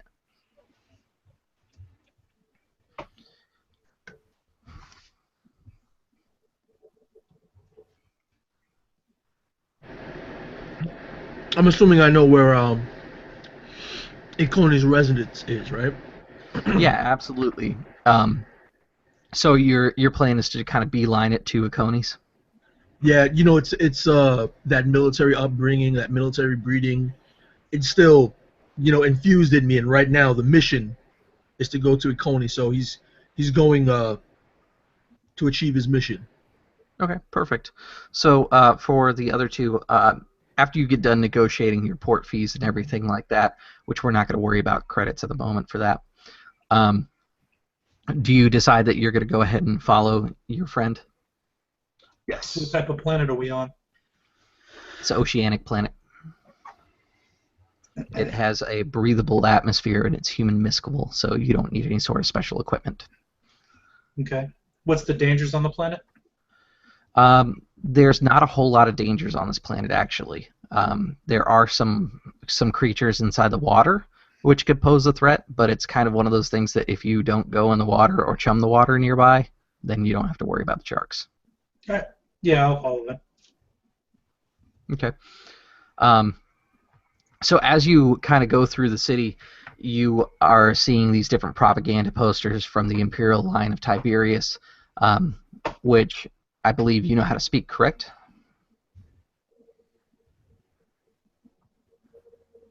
The Imperial line of Tiberius? Latin. Yes. Yes, I do. Okay. Also, can I get your character's name, please? I haven't come up with one yet. Got it. That guy. So, you are actually able to read the posters, and it is a archaic form of Latin, even for Latin, that they are using. That its grammar structure is a little bit different, but you're able to see that it's different things like proclamations that state that the planet is now known as Flumis, and that the city is now known as Poseidon's Rest. Anyone who attempts to use the prior planet's name or spaceport's name will be imprisoned for speaking out against the government. And then it goes into different laws and things like that that have been passed. There's a curfew on the planet of 10 o'clock. You're going to notice that even though English is considered the primary language of the universe as a whole, all of these signs with the laws and things like that have been purposely written in Latin so that they can snag up foreigners.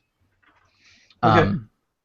You're going to see that there's a bunch of ridiculous little petty laws, like there's a law about like chewing gum on the streets, that sort of thing. Do I have gum on me? Do you? Do you think your There's no character would gum normally you could- carry that? Huh? Do you think your character would normally carry chewing gum? Sure. Okay. I'm gonna turn to the other tech guy, the other expert. Whom is your name? Michael in game? No, it is Dax Emery Hadaway. Okay. Dax for short. Okay. Thank you, Dax. There's a law that says one of us has to chew bubble gum. I nominate you.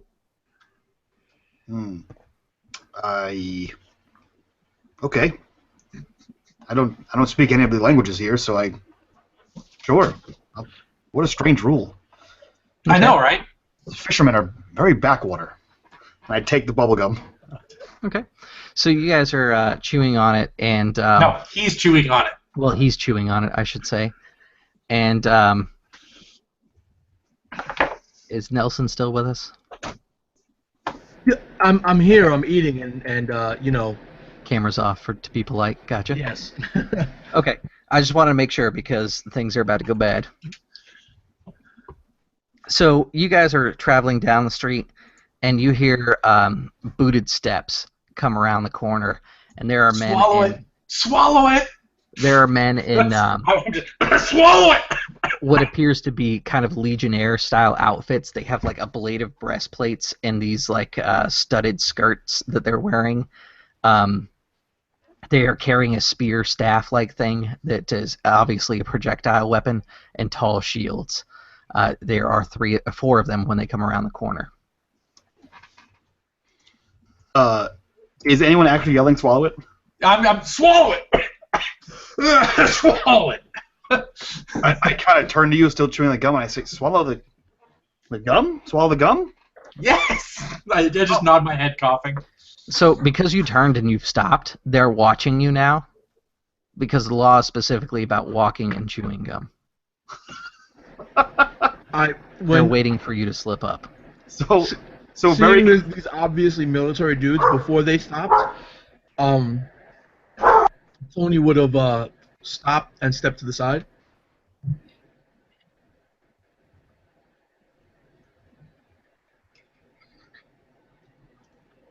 Sorry, you said seeing these obviously military guys?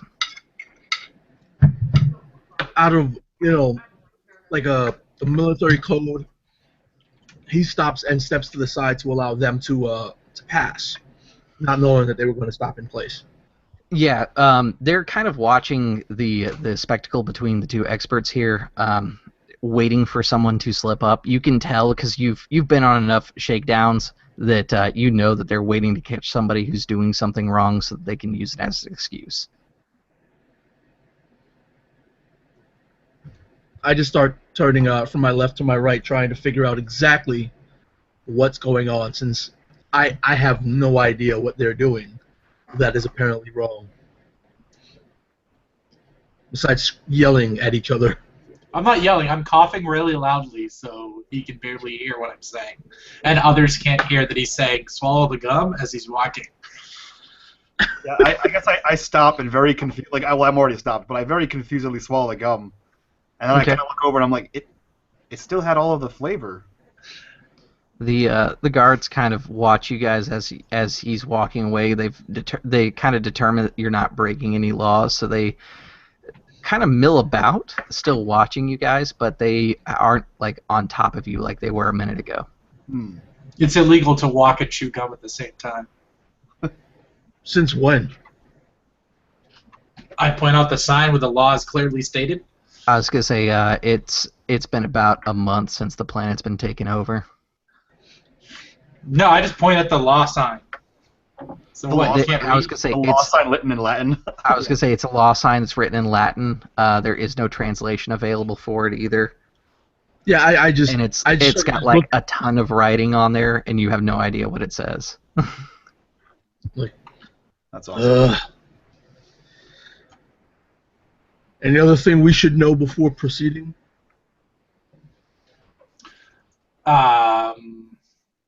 Yeah, don't chew gum and walk at the same time. That's pretty self-explanatory. A lot of the laws are actually like they're not completely unjust, but they seem to have heavy fines and punishments associated with them. So like littering is like a 500 credit fine if you get caught for first offense. Second offense is 3 days in jail. That kind of thing. But the biggest thing is speaking out against the new government. That gets you executed.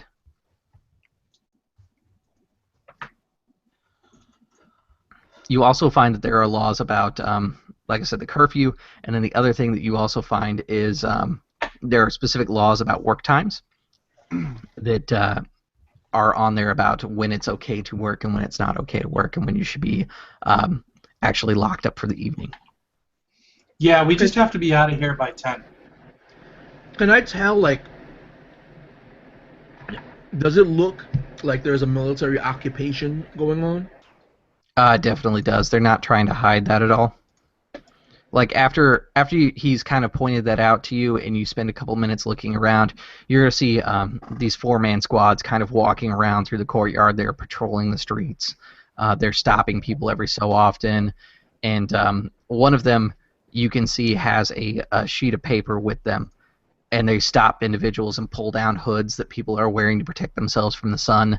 And they're comparing the person to this drawing that they have. Okay, guys, so it might be time for a chat. How did we get to this lovely planet of water? You guys took the game. You guys took the Endeavour. If that answers that. No, he's asking more of why. Yes, why are we here? There's a task that needs to be done. Yes, but I think this government that's concerned with the safety of its citizens, that is so that these citizens are so blessed to have, might offer little in the way of help, as its concerns are obviously great. I turn and look at this blaring wall of gibberish. Turn back to Murdock's character. Anything on this wall of gibberish says against the law to walk and talk? Corvus, by the way, is my character's name. Okay, Corvus. Most likely. I stopped reading it all after I realized that I could not chew gum and walk at the same time. I just sort of bury my head in my hand like, God, just follow me. And I start making a beeline back to the direction in which I was walking prior. Okay. So let's take a moment real quick here. You guys kind of come around the building, and the camera kind of shifts back so that we could actually get a good look at you. Why don't you describe your character for us? We'll start with Nelson, because he'll be the first, or I should say, we'll start with Anthony, because he'll be the first one around the corner. Yeah, let me just swallow first. Yeah, Anthony isn't, he has a very structured, obviously trained gait to him. Anyone who is trained in fighting or has any military training would notice this. There's a specific way that he walks. Every step seems purposeful, and he moves forward with a great deal of determination. He's not very unique looking. He's not very strong, not very built, average build. Though he does seem to have these deep eyes, these eyes that always seem to look into you, look through you, look past you. And he stays fairly alert, jotting his head from left to right before centering it again. You would see he's, not knowing whether or not there's a law against it, he would have his assault rifle, lashed to his back, and he is wearing a suit of old woven combat armor with various, slash marks, dents, dings, faded paint, torn off and poorly resewed patches from his time on duty. And he would just be, he's fairly clean shaven. It's against code to be a mess, as it were. He's not bald, but he has like a Caesar cut, very tightly cut hair, very clean shaven, and he may have a few minor scars that may be visible. Okay. And we'll say that the next one that comes around the corner is going to be Dax. Let's hear what he looks like. So, for all intents and purposes, Dax looks kind of like a kid. If you had to guess, you would assume that since he's off on his own, he's probably like 20, 21. He just looks deceptively young. And in a world where the tech level is 4+, tech is kind of it's kind of nonchalantly used in things. So his outfit isn't technology based unto itself, but it looks that way for no apparent reason. So he's wearing he's wearing his nanoweave body armor as like his shirt, and it's more of like a morph suit kind of. If you had to picture something, it'd be like the new Tron movie, like that kind of jacket. You can see like what's left of a tattoo coming up on his neck over here. He's got like swept hair, and it kind of goes all over the place. And he's wearing a pair of these binoculars just kind of dangling around his neck. But other than that, he just looks like a regular kid. You would never guess he was a scientist or that he held any kind of position of authority. He just looks like a lazy kid. Okay. And then that would be followed by Corvus. Corvus is human. He's wearing kind of just a leather jacket. He wears dark colors. He's got kind of like pockets all over the place. He wears a belt with a bunch of belt pouches, and his sleeves are always rolled up, and he's got like the stains of oil and grease on him. He always seems to have this like pungent stench. His hair is kept short except for kind of a small mohawk. Yeah, and he wears gloves. Okay. So you guys will be traveling through the streets, and you'll notice that most of the people that are here are kind of wearing a little bit more of kind of traditional clothing and things like that. Being almost a technophile in of himself, what Dax is going to notice is that the hydroponics that are on here are a little bit more advanced than the tech level of the general planet. If you were to venture a guess, it was probably some pre-tech that they didn't know how to use correctly, and then they figured out how to make some hydroponics with it, and they've just kind of kept it going since then. Okay. The planet itself is a tech level 3, so a lot of the boats and things like that, like I said, they're steam-powered boats. They have like trawling nets that they drag along the bottom to collect these hydroponics off the seabed. Yeah. Cool.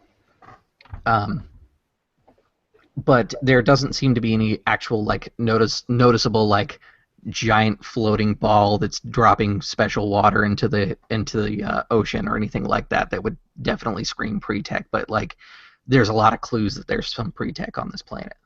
Okay. Yeah, I would definitely take note of that. Okay. And then as you guys are kind of walking through the streets, you're going to see more guards are getting these flyers with sketches on them. And they're pulling down hoods and inspecting people, stopping them. The people that are here don't seem to be too happy with the guards stopping them from their work, but as soon as they're allowed to go back to work, you'll notice that the people generally don't care who's in charge. They're more concerned about doing their daily lives and things like that. Knowing that war has just recently touched this planet, maybe they're just happy to be back to a norm again.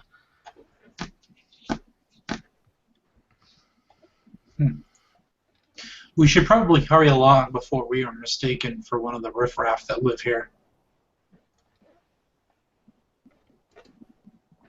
Tony's just making a beeline to his boy's house. Okay.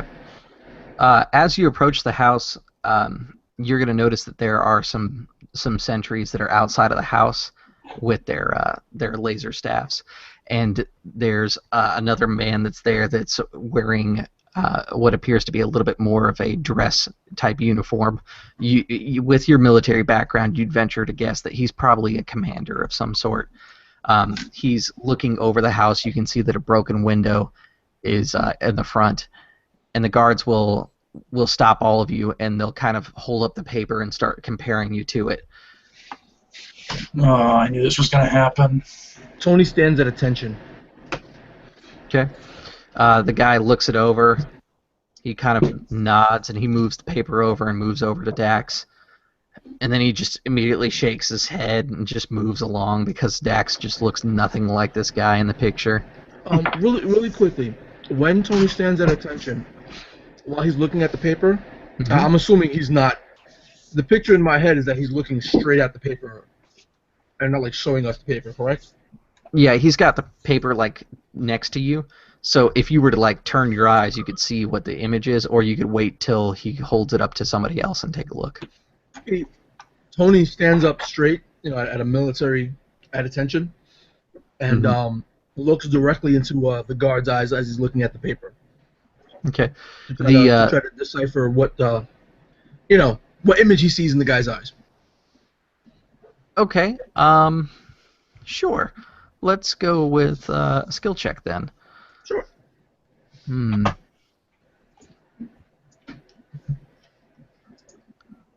Let's say that we're going to do that one as a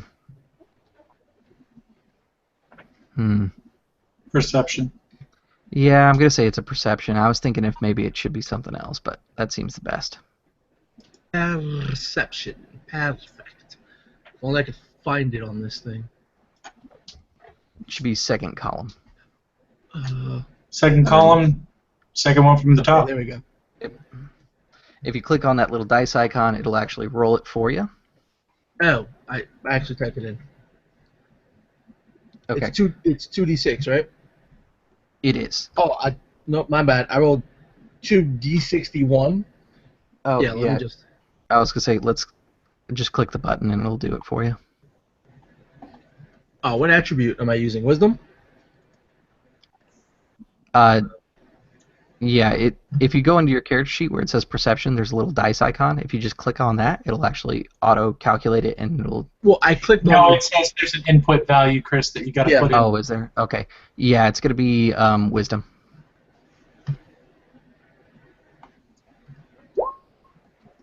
Six. Okay.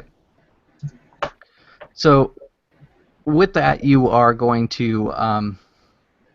basically, you're going to look through there, and you can tell that he's looking you over, but maybe he's blinking too much. You're just not able to kind of see the reflection of the paper, so you're gonna have to wait until he compares it to somebody else. Like I said, when he goes up to Dax, he just puts it next to Dax's face, takes like 2 quick glances, and then just immediately moves on because Dax looks way too young to be this guy in the picture. Once he gets over to Corvus, you've got a little bit.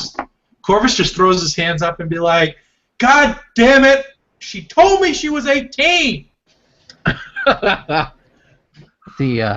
guard kind of like stops looking at the paper and he looks at you, but he holds it down because now you've caught him kind of off guard for a second, and you can actually clearly see the picture now. It's actually your friend Akoni, whose image has been drawn out by what appears to be like a sketch artist. Yeah, that would have been the first time Tony actually turned his head. Mm-hmm. You know, knowing what a military dictatorship is like, he tried to maintain very proper, very straight, but at this notion of she told me she was 18. Yeah. So the guard says, "Excuse me." Oh, okay. Never mind. I'm sorry. I always forget. You know, I travel a lot between, like, you know, here and Cygnus Prime. Some of your laws are a little different. I was reading over there. His hands are still up. Good. It's welcome to see travelers that actually take the time to learn the laws. I assume that you shared that with your friends. They don't seem to be the educated type. No, they are definitely not chewing gum and walking at the same time. Yeah, not anymore. I mean, not at all. His hands don't come down. He's like, he kind of worried nods that he's his going to head. be arrested. He nods his head and then he holds up the paper and he says, "Okay, you're free to move along." Do I know who that is? No. You know of Akoni because you've been told that that's why you're going to that planet, because he has to do a favor for a friend of his that he used to serve with named Akoni. But this is the house you were going to, so I mean, you could assume that it's either the person that broke in or the person who's supposed to live there. So, can I ask a question, sir? Make it quick. We're conducting an investigation.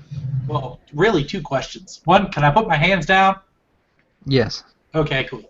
Number 2, what did this guy do? Maybe we He's can be wanted for help. crimes against the Imperium. The Imperium, is that the new government in this? Or, excuse me, the everlasting government on this beautiful world? Yes, it is House Tiberius. You said that you've traveled between here and Cygnus Prime. You should be familiar with the Imperium. I am.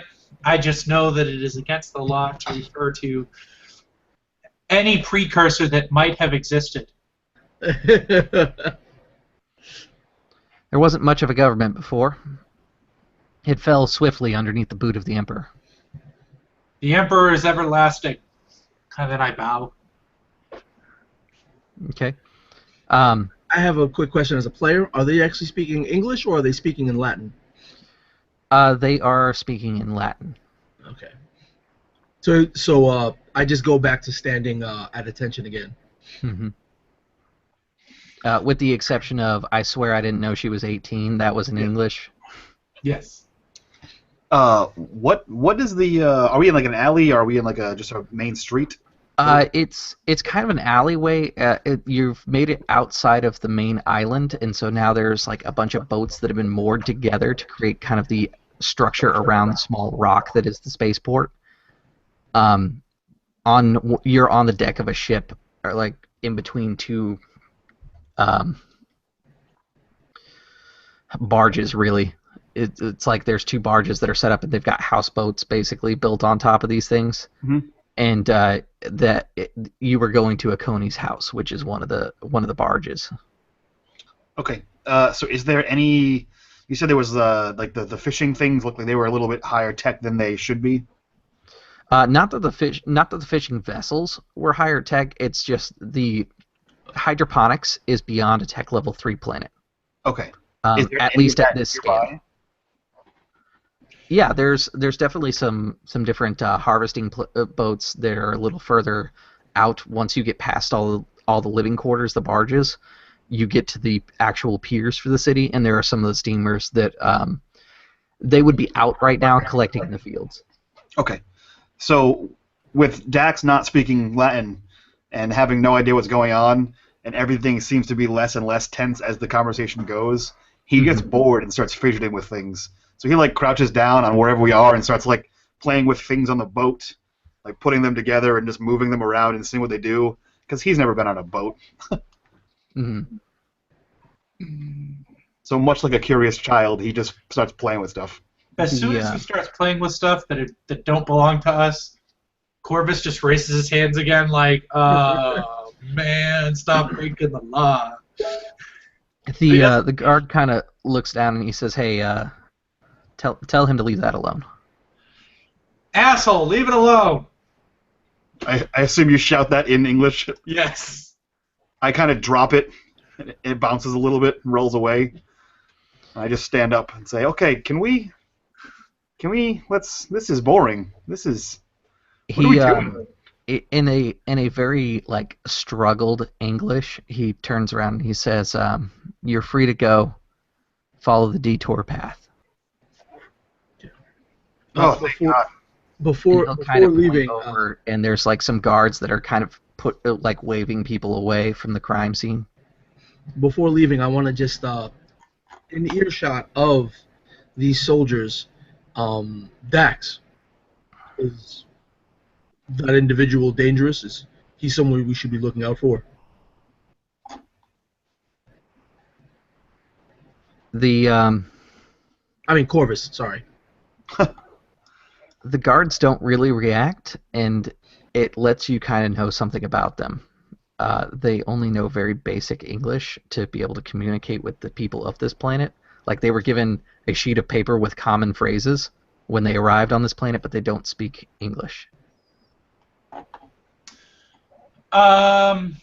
Yes, we should avoid that person at all costs.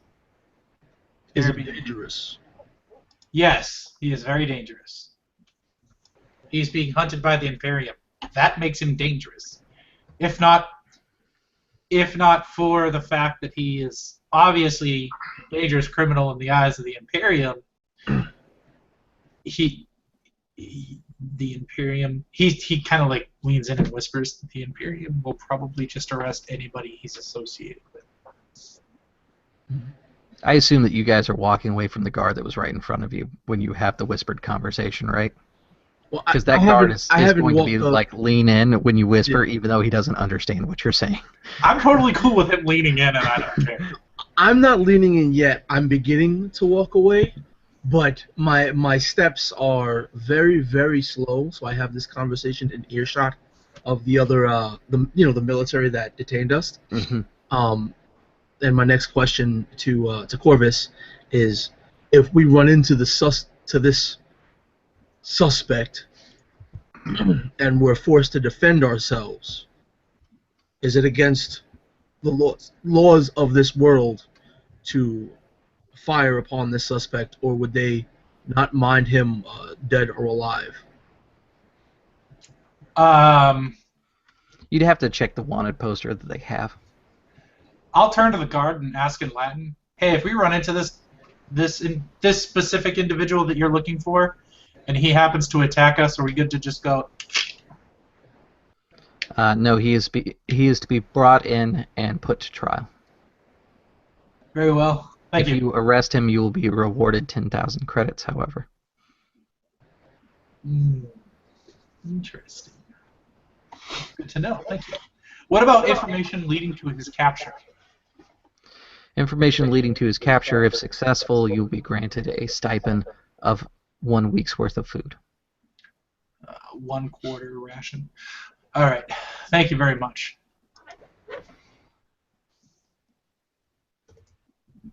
And then I will turn back and say, well, we can't kill him. We got to bring him alive. And when we do so, 10,000 credits. Or 10,000 Imperium credits. Now, a character question, my question to the GM, is his home was there, right? Yes. Okay. First question, would I have ever been to this home of his before? You would have. All right, and The ship, the barge that he lives on, looks like it's been damaged a little bit by the last war that came through here, but it's been newly repaired.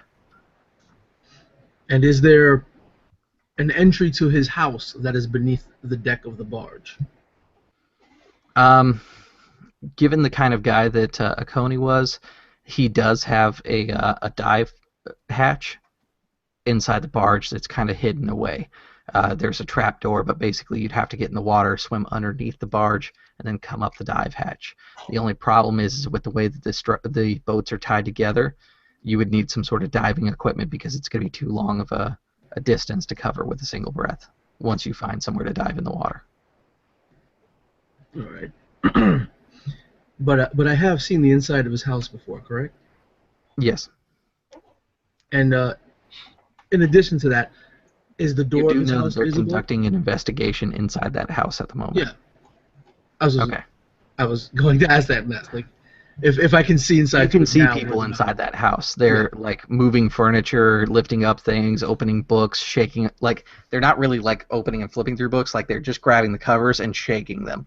Like they're trying to find something.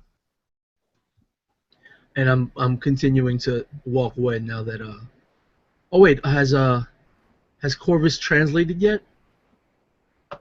What are you asking me to translate? I was asking about, is it deadly? What we should do if we come in contact with. Oh, I told you. I said we should capture him. He's worth 10,000 Imperium credits. Imperial credits. So just sort of nodding his head in agreement. He continues on his way, just walking in whatever direction the detour takes. Okay. So the detour kind of takes you around, and you'll find yourselves at the piers. Now the piers, there's a dock master who's got a clipboard, and he's kind of walking between the docks that are open right now because none of the ships are in port, and he's documenting different things about what the crew on the shore side, if you would, are doing. He's putting aside different kits and things like that, boxes that are intended for each different ship that's coming through. One of the things that you'll notice is he's also paying the men, but they're being paid in rations, or at least a portion of a ration. So, like when he assigns somebody a job because there's a bunch of lined up people that didn't make the boats, so they're trying to make their food for the day, he turns around and shouts out that, hey, if you move all these crates, I'll give you 2 rations. That sort of thing.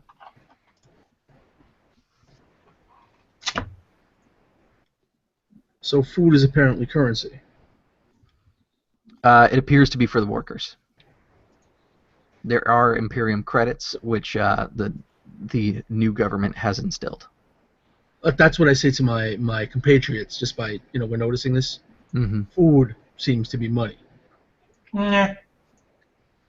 If this wouldn't be the first world to do that. probably is not going to be the last. Sort of with an embattled side, just, knowing what that means. The fact they're keeping the populace underfoot. I mean, isn't that what they're supposed to do? They're a government. Shakes his head and continues following whatever detour, just taking a stock of his surroundings right now. Examining if he sees any more of these guards, other civilians. Detour. You're actually at the docks now. There's not so many guards on the docks. You're going to notice that there are more of the people who live on the planet here, the natives, and they seem to be lacking for jobs. There's a lot of them that are kind of staying around on the piers. Last time you were here, a lot of people were just generally gainfully employed. If you didn't have your own ship to take out and do the harvest, you would join someone on their ship, and they would give you a portion of the food. The planet itself, when it was known as Woth, was a very communist-like planet, actually. All right, now, trying to search, my memories of when we were still in the academy, when we were trained to, do what we do back in basic. Mm-hmm.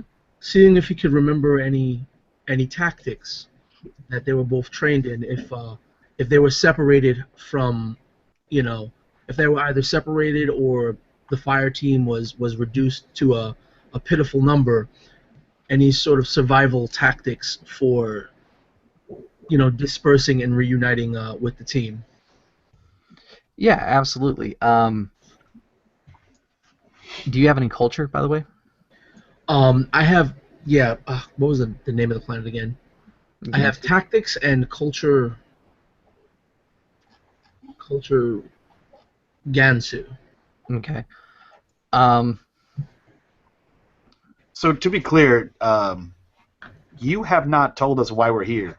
You just said we're here for a mission. No, I haven't told you. I've told you we're here on a mission. Okay.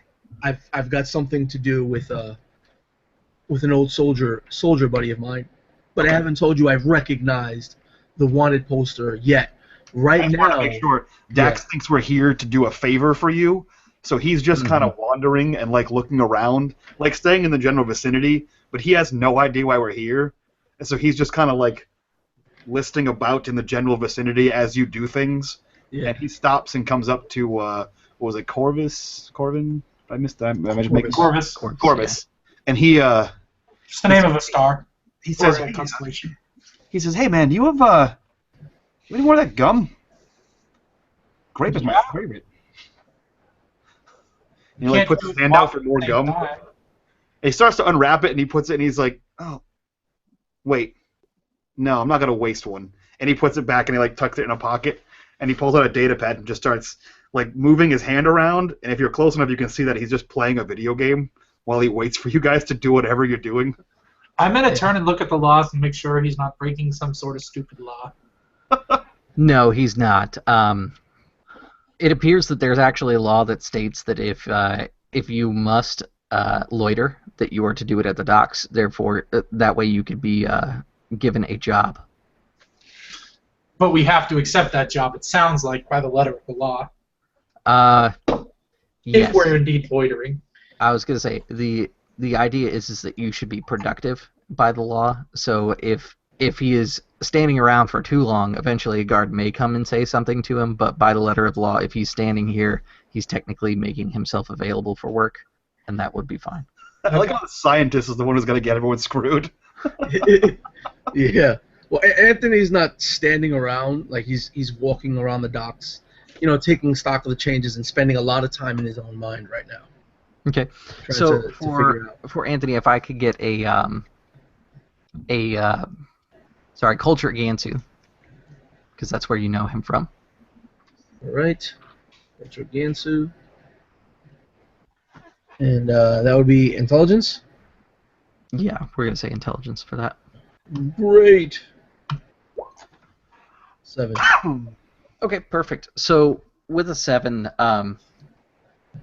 you kind of recall some of your training with that squad because that was when you first started working with him, and you kind of recall some of the different things that you learned. One of the things that you remember is that if the team was to be split up, there were certain survival signs that you could carve into the stones on Gansu. Basically, like hobo sign language, or cryptograph language, rather, but for military use. All right, I'm gonna keep an eye out for any of those signs in whatever form. Could it be some form of kanji? It wouldn't be. It would be much more basic than that. What you would see is as you're looking around, you find one that it looks like it was kind of scratched into the deck plate on the pier here, because the pier is still made of other ships, basically, and barges. Yep. There's a downward arrow, which you can tell by the way it was carved in, like he was carving the arrow to himself. Mm-hmm. And then there's a flat line underneath it. You know that you know that to mean that I'm alive and well. All right. Like alive is the down arrow and well is the line that goes underneath it. All right, cool. I see that, and I grin, knowing that at least he's still alive. Mm-hmm. And you know that protocol would state that he would be somewhere nearby so that he could observe that position, but he's supposed to find safety. How long have I been traveling with the two I'm traveling? Like, how much rapport would we have? A couple months now. You've been locked up in a spaceship for like weeks and up to months at a time. So you've kind of grown fast friends due to the situation. But you've been together for about 8 months now. All right. So calling my friends over. Basically, what Tony is doing, he's going to whistle, yell, and wave very largely, overly largely for the task of calling his friends, but he's masking the fact that he's trying to draw attention to himself at this very point by calling his friends over. Corvus! Dax! Kalukaku! Away from you. What happened? That's what Corvus does back. He goes, Kalukaku! We're right here. What? Well, I mean, Witchcole walked off and started playing the game, and I was walking around trying to find signs, and you went up to him to see if he was breaking any laws, trying to find a. I'm assuming that we got separated. A little bit, not by a whole lot. Like you definitely are over the top for what you're doing. I don't want to be that over the top for it. But yeah, just get your. Dax hears his name and glances up for a second, but he walks through the docks like this with his compad, just up, as he's kind of moving and looking over the top of it. Okay, hold on, coming. Gotta just no, okay, we're good. So I'm coming. Oh man, don't tell me you're one of those annoying gamers that does this when they're trying to jump. No. Yeah, when Dax gets close enough, I'm just gonna give him a quick, not a punch, but a backhanded slap towards his midsection. And so, as you, because he has his arms up still, so as you get him in the chest, he twitches and he's like, "Oh, come on, that was the last one." And boo, and he puts it away. He's like, "What now?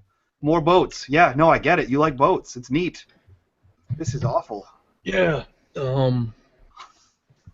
You know that friend? I guess so. You have some. None of us know him except for you. I mean, I'm sure you seem like a nice enough guy. You probably have at least one. Yeah, well, at least now you know what he looks like. Oh. And Dax is clearly confused because he has no idea what he looks like. Yeah. Okay. That's just how he responds, Psychics Dax have is imaginary friends. That's also And he puts that in his notes. He puts his compad back. Do you see your friend now? Again with the...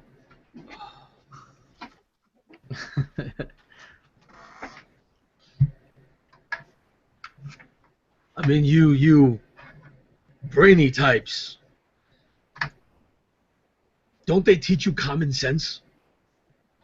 Yeah, but psychics aren't common, so whatever you guys got going on there, I don't know if you, like, see friends. I don't know. Psychics aren't common, so they don't make any sense. Get it? That's terrible. I'm being discriminated against within my own team. That's... I don't know what goes on up there, man. You could see all kinds of stuff. Yeah, well, obviously, since these intellects aren't very smart, Tony's just like... I was gonna say you're like a high school dropout at a 7, just to kind of give you an idea. Like you're not intelligent, but you're not dumb either.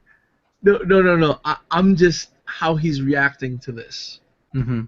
You know, the fact that, you know, player-wise, I can imagine that this character is overanalyzing, psychoanalyzing, and trying to figure out things, and textbooks are coming into mind. Well, apparently, if he thinks we saw his friend, that this friend may be imaginary or maybe some sort of substandard entity created by his mind through his psychic power. These things I don't know, because unfortunately for me, I haven't done that much research into Psytech. You know, that kind of process in his head. But my guy's like, he didn't get it.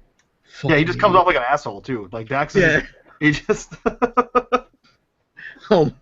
You know, Tony's like, being that he's an intelligence 7, I know he's not a complete idiot. He's just, you know, a trained grunt. It's just that the kind of thing where someone who's not educated runs into someone who's overly educated, and then someone who's not educated just goes, "You're a fucking idiot," and starts walking away. Pretty much what Tony does. He's like, "Oh, smart." And he walks away looking for other signs. Okay. Nearby. So you kind of walk away. There's some open market food, like they're grilling up some of this kelp that's been gathered, and it smells pretty good. It looks kind of terrible because it's kelp on a stick that's been barbecued, basically. So it's kelp and it's gross? Yeah. But it smells pretty good. You are actually approached by a couple men that seem to be wearing dock worker gear. And they've got these hats that they pulled down real low on them. And that's Anthony who gets approached, by the way.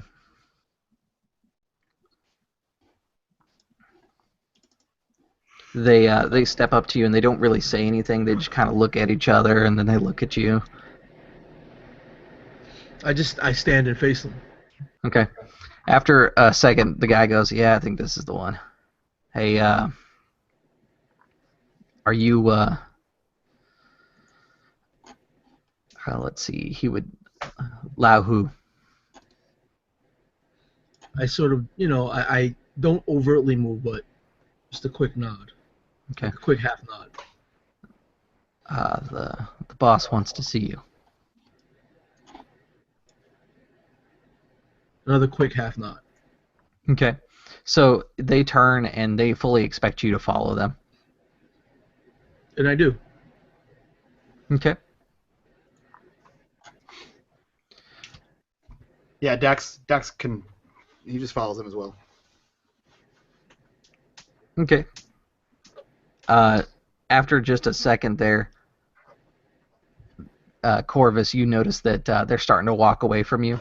And really all there is to entertain yourself here is barbecue, seaweed, and a bunch of guys looking for jobs in front of Home Depot, basically.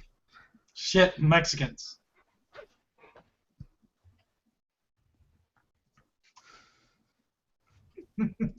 Terrible. This planet is full of Mexicans. It's okay, Anthony. We love you anyway.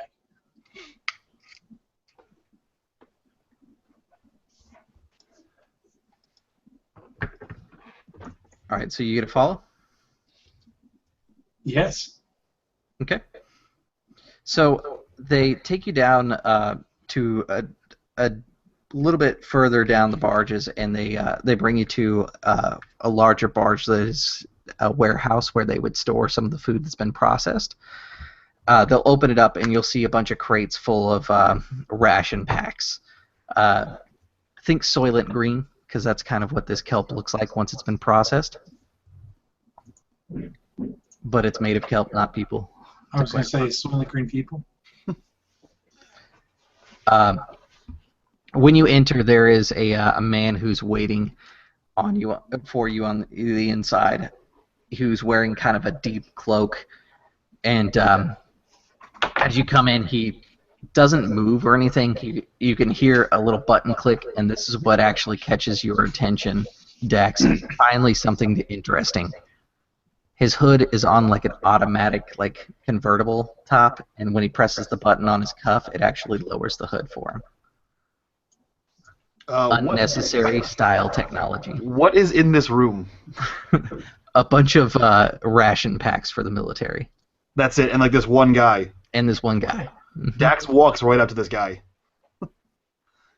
Okay. He sticks his hand out and he goes, "Oh, Dax Emery Hadaway, what can I do for you today, sir?" I like that gear you got there. What's that about? This was a gift. Oh, a gift. He kind of looks past you, and he looks over to Anthony, and he says, "Anthony, you've come," and he kind of like steps right past you as you do, and he kind of like gives you this like man bro hug type thing, clasps you on the shoulder, and he says, "I'm surprised you have all of your fingers at this point. You kept sticking them where they didn't belong before." Just giggling, giving him that little bro union back, laughing, shaking his head. I'm surprised. You're surprised I have all my fingers. What's this you've been up to? I have important documents that must go to the Democratic Council. The occupation. Dax crosses his arms, and he says, "Is this just we do? We're just rude? Is that what we do? Just." He goes to the occupation, and then he hears you over there, and he goes, "I'm sorry, I've been a little preoccupied. My planet has been hostilely taken over, and my people have been turned into slaves. Forgive my rudeness. There'll be tea in 5 minutes." Oh, well, okay. And he kind of leans on the wall with like 1 foot up on it and pulls out his data pad again. Yeah, and switching from English to Mandarin, I just go, that overeducated idiot is one of my compatriots. He has his uses. Good. I've asked you here because I need a letter delivered to the Democratic Council, but I can't trust just anyone with this task. The Legionnaires that are here on the planet are not acting within the Imperium's interest. I believe that the Legionnaire who's in charge may be trying to strike out on his own, and it could spell disaster for my people. I'm no fan of war anymore, and this planet has brought me nothing but peace. I wish it not to burn in flames. Is this the guy that everybody's looking for? Yes. Do you immediately try to capture him? No, I don't have any weapons. Do you immediately try to capture him? I don't have an energy question.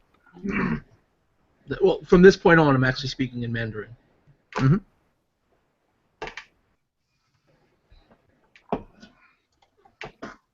So, do you have a plan for getting these documents offline?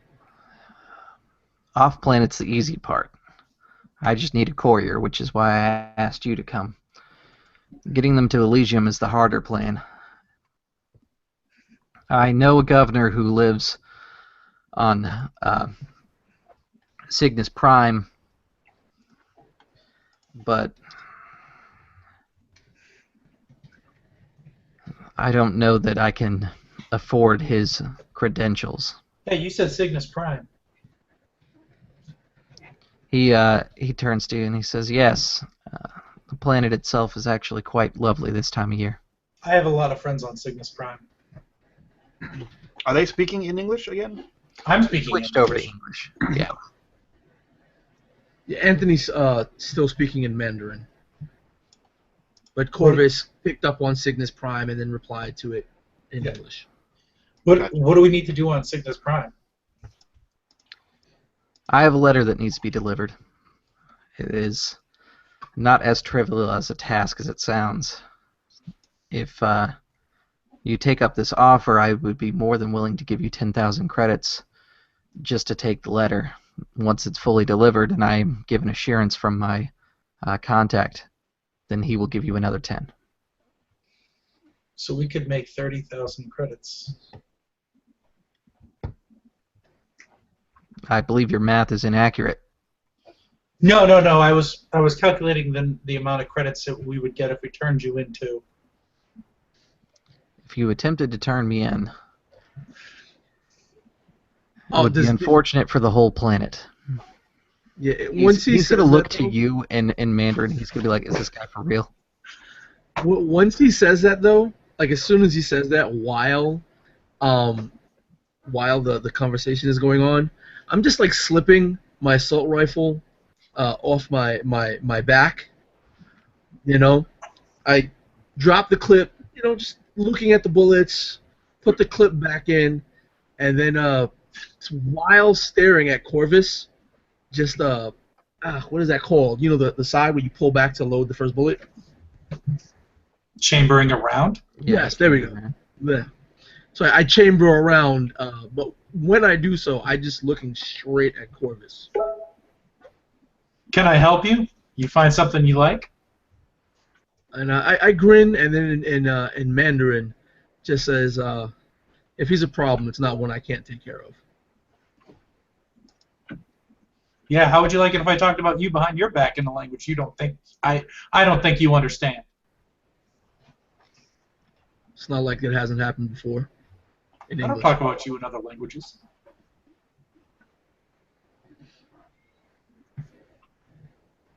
You were just covering conversation in Latin.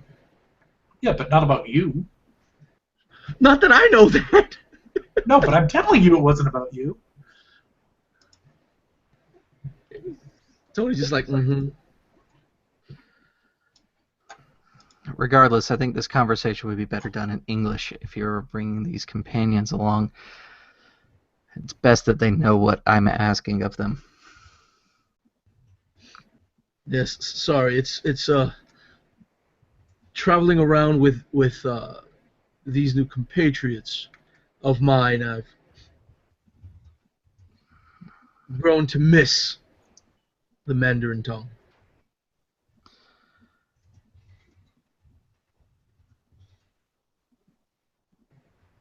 So, Spanish would be the next most common language. Spanish? Yeah. Done. So,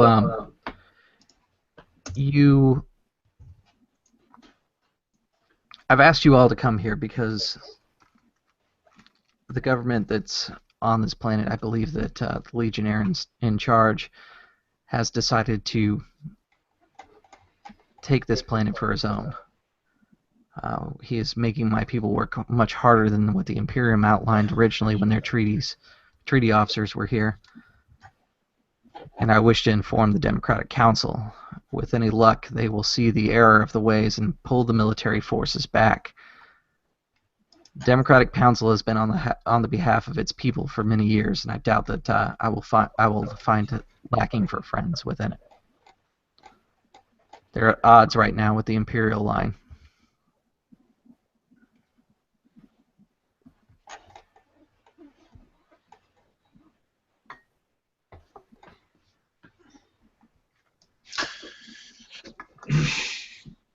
So can we just deliver this message? Sitting here with this criminal is making me uneasy. The only crime that I've committed is attempting to inform the government of another branch's government's failure. Correct, but you are still seen as a criminal on this planet, and as such we are now accessories to crime. don't know if you noticed, but I'm not going to do well in jail.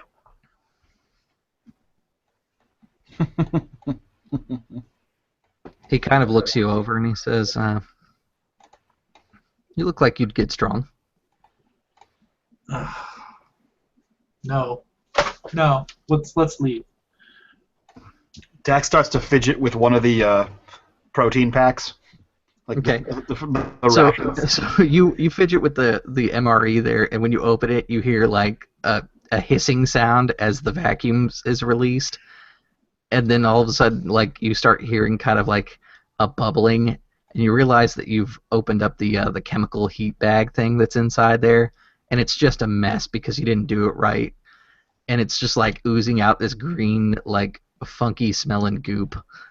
He immediately grabs the next thing that looks like food and eats it to compensate for his bumblingness.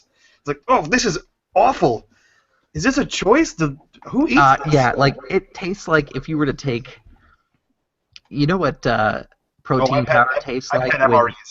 I was gonna say not quite MRE bad, but it's like they call it mud when you do it. Like basically you take protein powder and you add just enough water to make it into kind of a paste. Oh and yeah, you it's eat nice and chewy. Yeah, Crunchy. like that's basically what that pack is like. It's Okay. it's bad, and it tastes like real heavy powder taste. Yeah, so he's like, Like you have to like pod your tongue a little bit. oh god, this is like people eat this on purpose. This is awful. Well, when it's made correctly, it's a little better than that, but not by much. Oh god, it's still a choice you guys make. This planet's awful by itself. Ugh. That's what the Imperial line wants for its soldiers. If we keep going at this pace that they've set, we'll strip the planet of all of its assets, and I don't know that the seas will recover. So, if we help you, you don't have to eat this garbage? Yes, but the natives don't typically eat this garbage either. It's more for the Imperial Legionnaires, Oh. Well, then the guards that stopped you earlier. Well, then they can eat it. It tastes awful.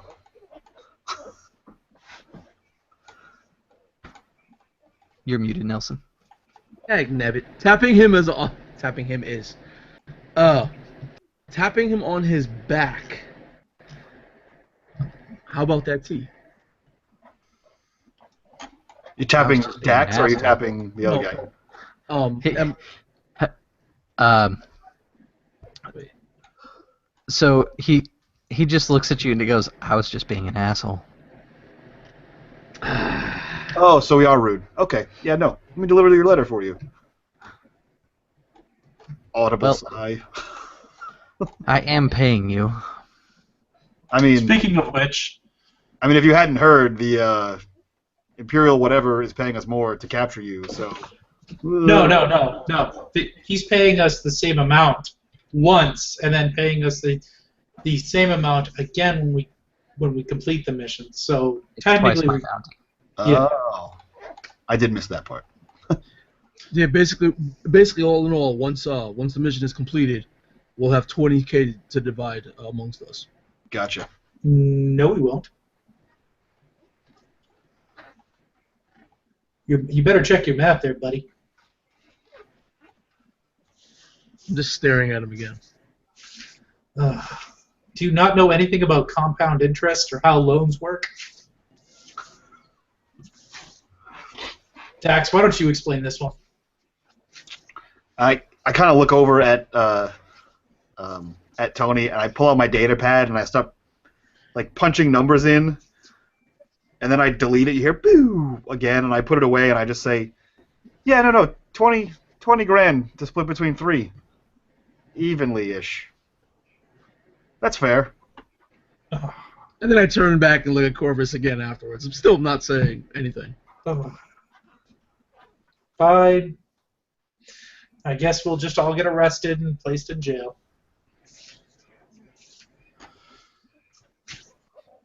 So you've paid monthly installments and fees on the ship before, so it's not like this is new news for you that you're going to have a monthly bill on the ship. Just throwing that out there.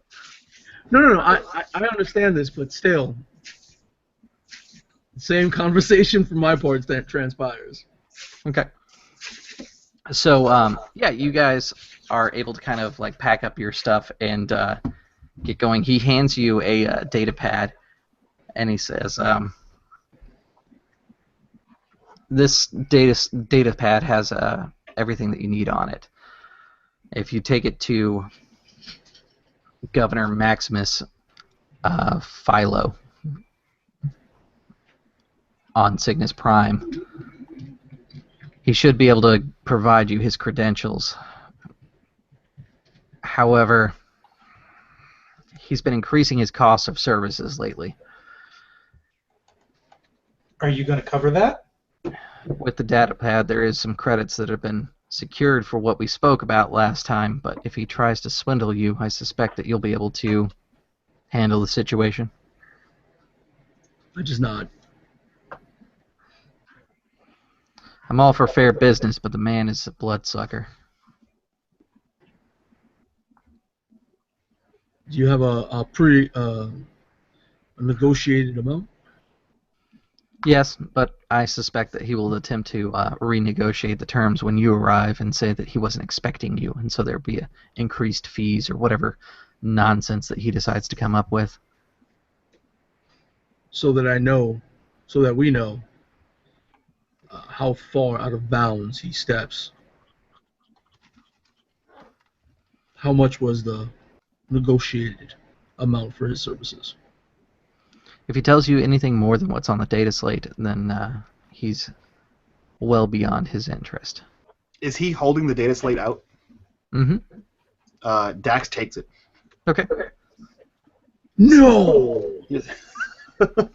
Yeah, Not X. he just grabs it and he says, "Well, I guess won't get a hood, but," and he starts scrolling through the data pad looking for any information on this letter, who this guy is. The data pad itself is actually pretty heavily encrypted. It looks like a brand new out-of-the-box just data pad. It doesn't have any sort of programs on it or anything like that. Mm-hmm. If you would like to hack it, you can do so. It's going to be a computer use and intelligence would be the skill or attribute associated with it. I assume intelligence would be the associated. Mm-hmm. All right, so you're trying to hack the data pad in front of me, right? I mean, I'm trying to actively use a data pad in front of you. Yeah, because I would kind of think like sort of just Tony places his hand on your shoulder. One hand on your shoulder, like shakes his head no, and then puts his other hand out, waiting. So you put your hand on his shoulder, and maybe that's what caused him to have such trouble with it. You're not finding too much on there.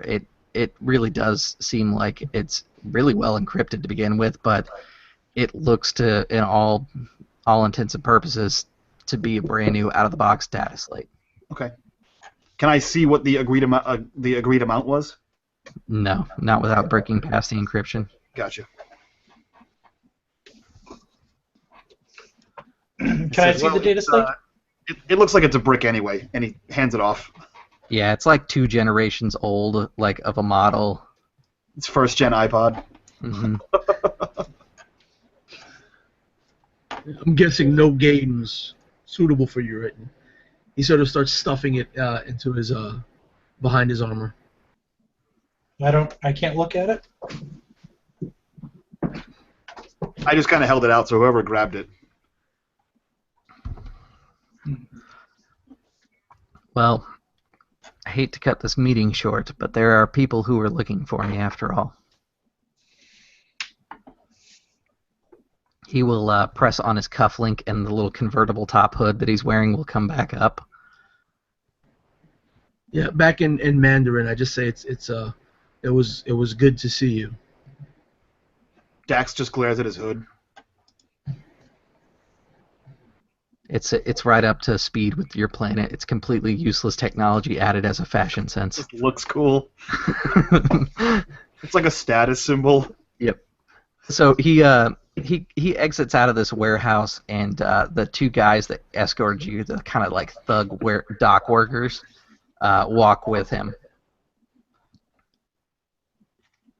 Is he exiting out the way we came, or like a back door? They're going out a back door. Okay. I just motion towards the other door. So letter to Cygnus Prime, come back, get money. No, we get money at Cygnus Prime. Literally, do literally anything else, right? That's our plan. Yes. All right. Okay. Literally anything else today. How much is the loan on the ship? 800,000. 800 grand. How much is it monthly? 20,000 credits is not a chump job. It's eight grand a year. $8 grand a month. Ugh. That's the maintenance fees. Now, The monthly installment. Let me figure this out real quick here. I will say that you need. Let's see.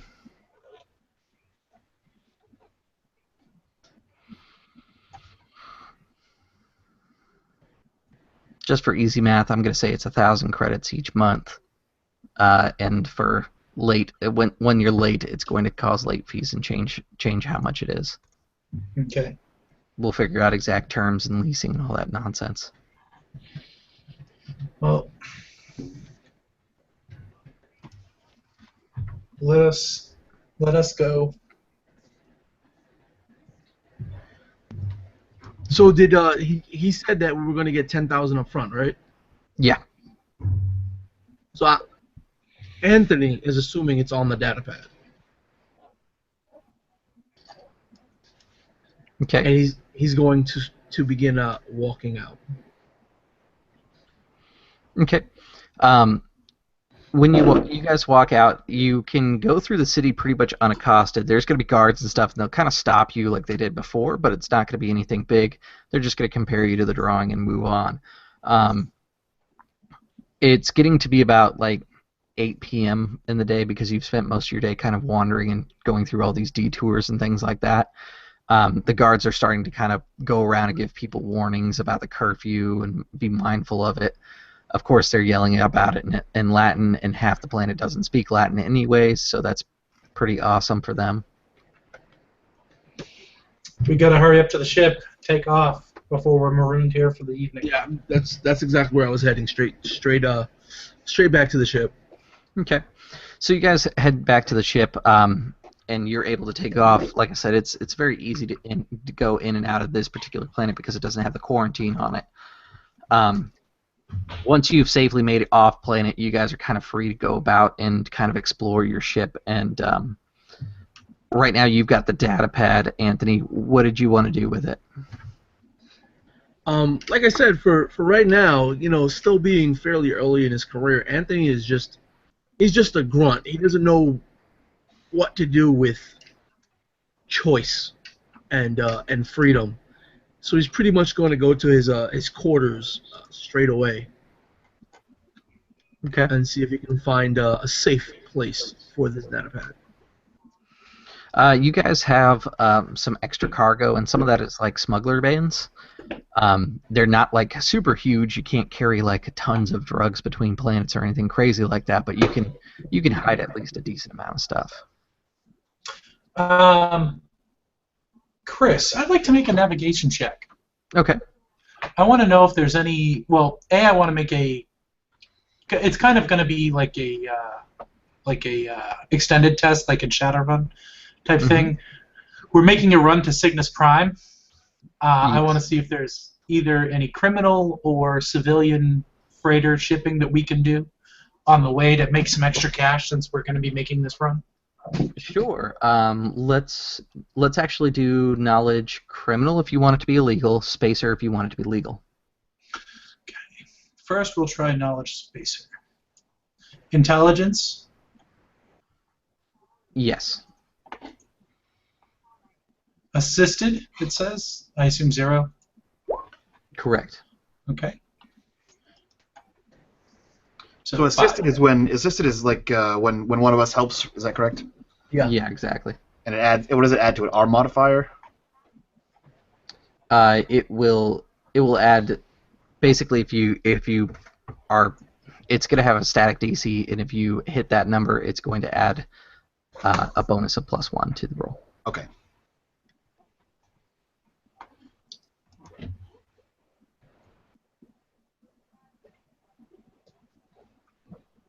guys are actually on 1,000, so I just moved you. Let's see here. So. Oh, right. I read the wrong one. A 5 there. Okay, so that was Knowledge Spacer. Not really. The big thing that they would transport back and forth between this planet right now would be ration packs, but the military's running those, so there's really no money in it. It actually wouldn't even be worth the fuel cost to do it. Okay. And then criminal. Okay. 7. With a 7. Okay. So, yeah, there is one thing that you can think of. So, Woth has a lot of refugees that are trying to get off planet that would be criminals of the Imperium.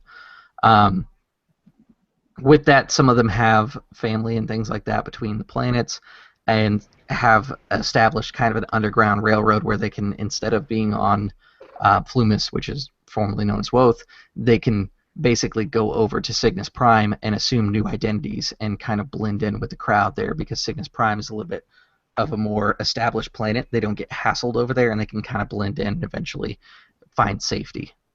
Okay. So running people to that planet could serve profit, but you know that the planet itself is xenophobic, and they will inspect your ship coming up, so you're kind of limited on how many people you can actually hide inside some of the different like cargo bins and things like that you've got hidden away.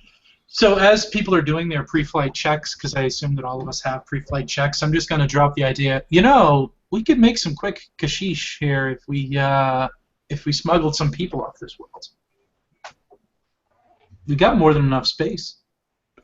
Dex spins around in his chair, because I assume he has a spinny chair. And he looks at Corvus and he says, "Didn't you literally just have reservations about helping another criminal?" Yes, because that was their criminal act. I didn't want to be involved in their criminal act. I want to be involved in my own criminal act. Oh. I don't know what they're going to get charged with, and that's only going to fuck me in the long run. I know what I'm doing. I know what I'll get charged with. Yeah, Anthony just raises that eyebrow. Dex shrugs and he goes, "Oh, I guess that makes sense." And he spins back around in his chair. So is that a yes? I mean, I assume I'm talking to the back of a chair now. oh yeah, you are. He's like you can just hear like typing. He is doing his flight checks. He's like, So as part of your docking stuff, you were able to refill your life support, which can maintain you for 2 weeks, because you guys don't have expanded life support for a full crew. So 2 weeks of 6 people. So in reality, it's 4 weeks for 3 of us. Yeah, exactly. Well, I mean, if we're taking refugees, that does have to be It's going to divided change amongst the them. numbers. Exactly. Yeah. But So yeah, Dex says, like as over like typing and sliding things around, he says, "Do I have to do anything or?" No, we put them in our cargo ships and then leave, or our cargo holds and leave. Oh yeah, go as long nuts. as it doesn't interfere with the mission. Yeah, Okay. go nuts. Do whatever. All right, I'm gonna go find some people. Okay. Do you want to do this safely, risky, with good chance of really good profits, or somewhere in the middle? And are you doing it alone? Well, no, I already asked you guys, so. Never said I was going with you. I just How said, profitable is risky? If you go real risky, the profit margin for you, basically you would load up with well beyond what would be considered safe numbers that you could actually hide. If your ship gets inspected, like you're definitely going to jail for this one. But what you're figuring is you can charge 1,000 credits a head to move between planets, which is cheap, easy money, and tell them that they need to bring their own food, which will mean that your life support won't have to bother with it. The only thing that you'll have to worry about is oxygen scrubbers. If there's too many people on the ship, you do run a chance of messing up your scrubbers. How much are scrubbers to replace? So the amount of people that you could carry would be about 50, and that would be super risk category. If the scrubbers were to die on you, it would end up only costing you about 20 to repair. So that it more than doubles the amount of risk that you have as far as financial is concerned. Fuck yeah, we're going risky. You know, it's Yeah. super. Well, he only asked me The- what I thought of the The idea. big problem is if you get caught carrying refugees into that planet because it is xenophobic. Get caught carrying refugees into or away from this planet. Because they want to leave this planet.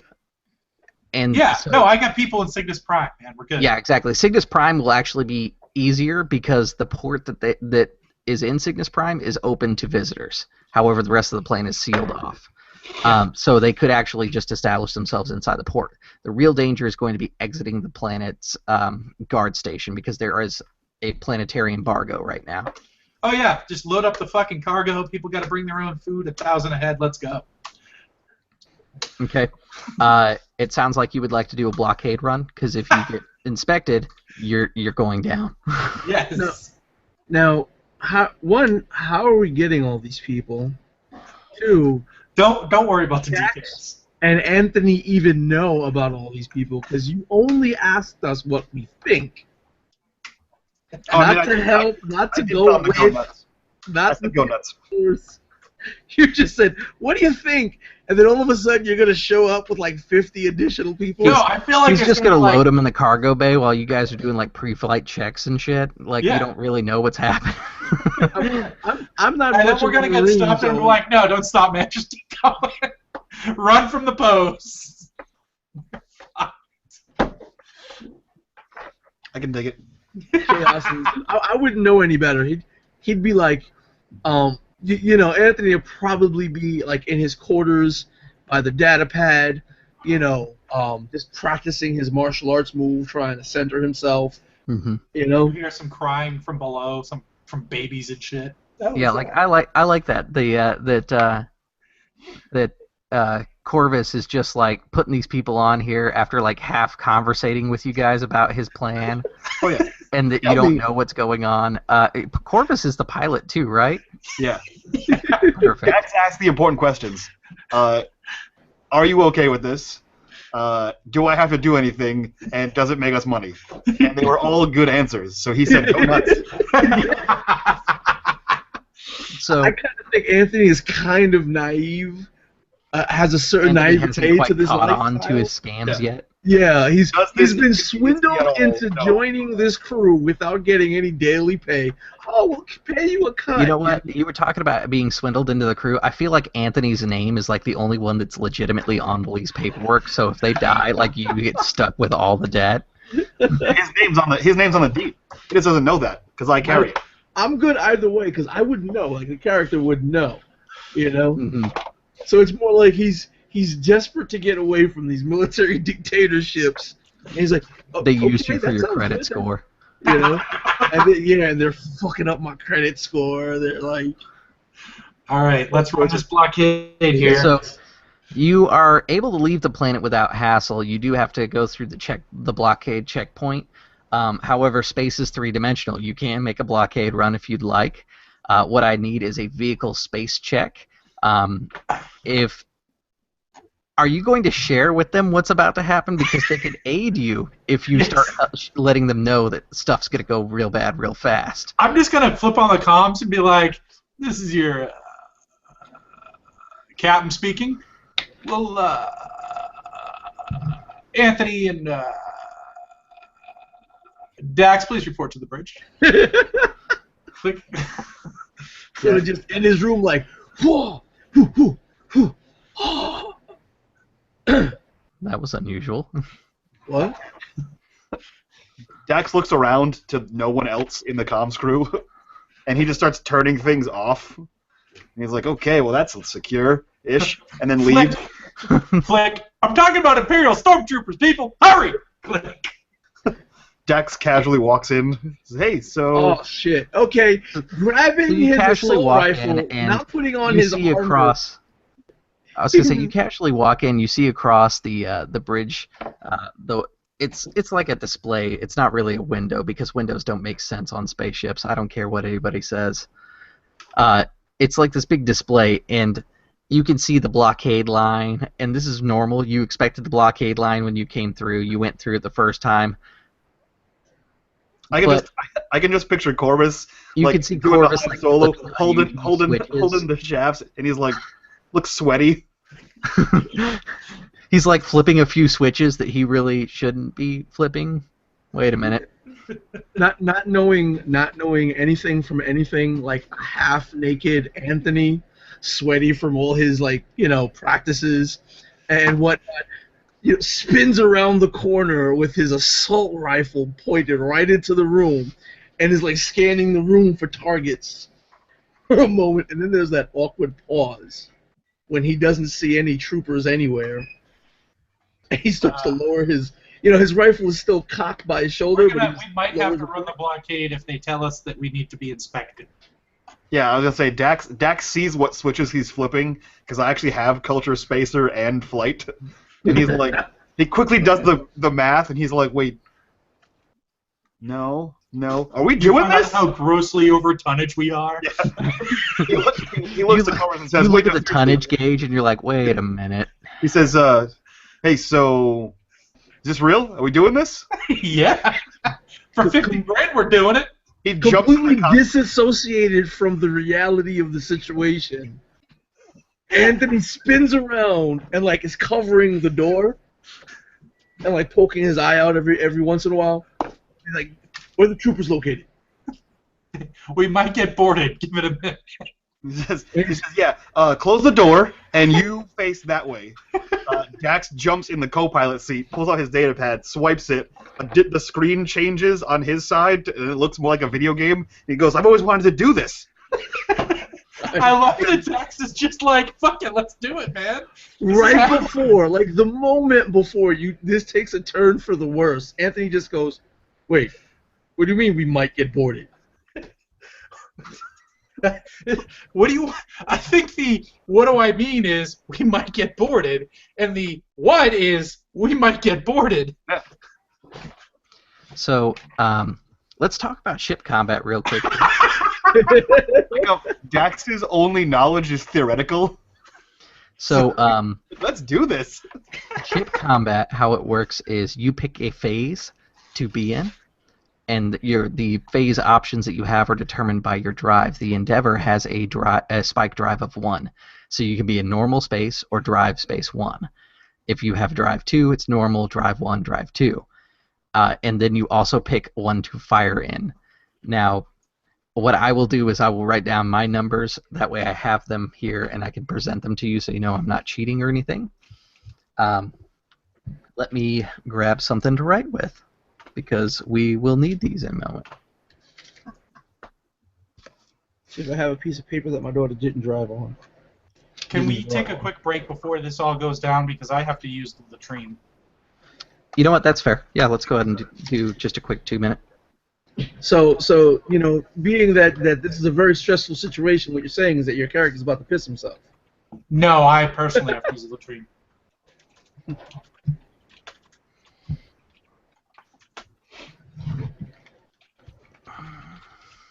Alright, I'll be right back. All right. Mm-hmm.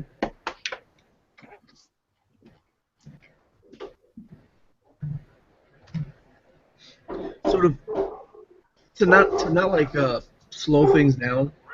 Mm-hmm. After figuring out we're not actually being boarded, and that we might be boarded.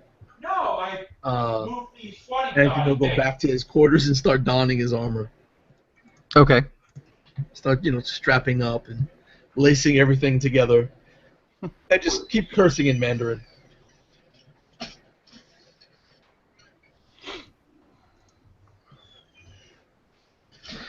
So yeah, you're fine to go ahead and start strapping in. Or actually, I shouldn't say that, because Corvus is pretty much going to jump right into doing this. So you're going to run down halls during combat.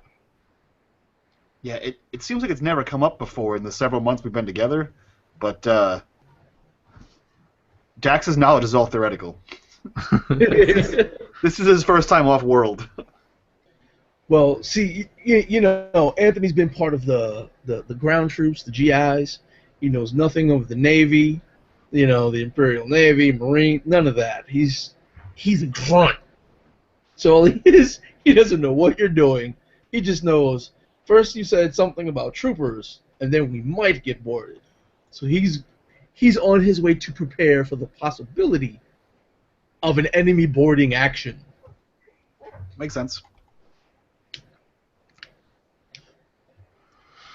To give you an idea of your pay here, I know you guys looked at your personal equipment and things like that you can buy. A Spike 2 would cost 10K. Yeah. I know we're making bank. I was gonna say this is not a chump mission. This is not, and now this blockade run ain't no chump mission either. Now, mind you, I just want to say this. See, I think Chris already knows me, so he knows I play pretty dumb characters most of the time, and this is one of them. Like, I don't want you to think that I'm antagonistic. I actually like that sort of fresh out of college, wet behind the ears, but adventurous intellect that you're playing. But as a character thing, I can only imagine them working like, you know what I'm saying, like kind of butting heads. I'm the world knowledge grunt, and you're the educated, sort of properly taught guy. And then we have like the swindling pilot. We've got fucking Han Solo in the background. Who's playing the fiddles the whole time over there? Yeah, I know. Dax thinks you're adorable because you say dumb things all the time.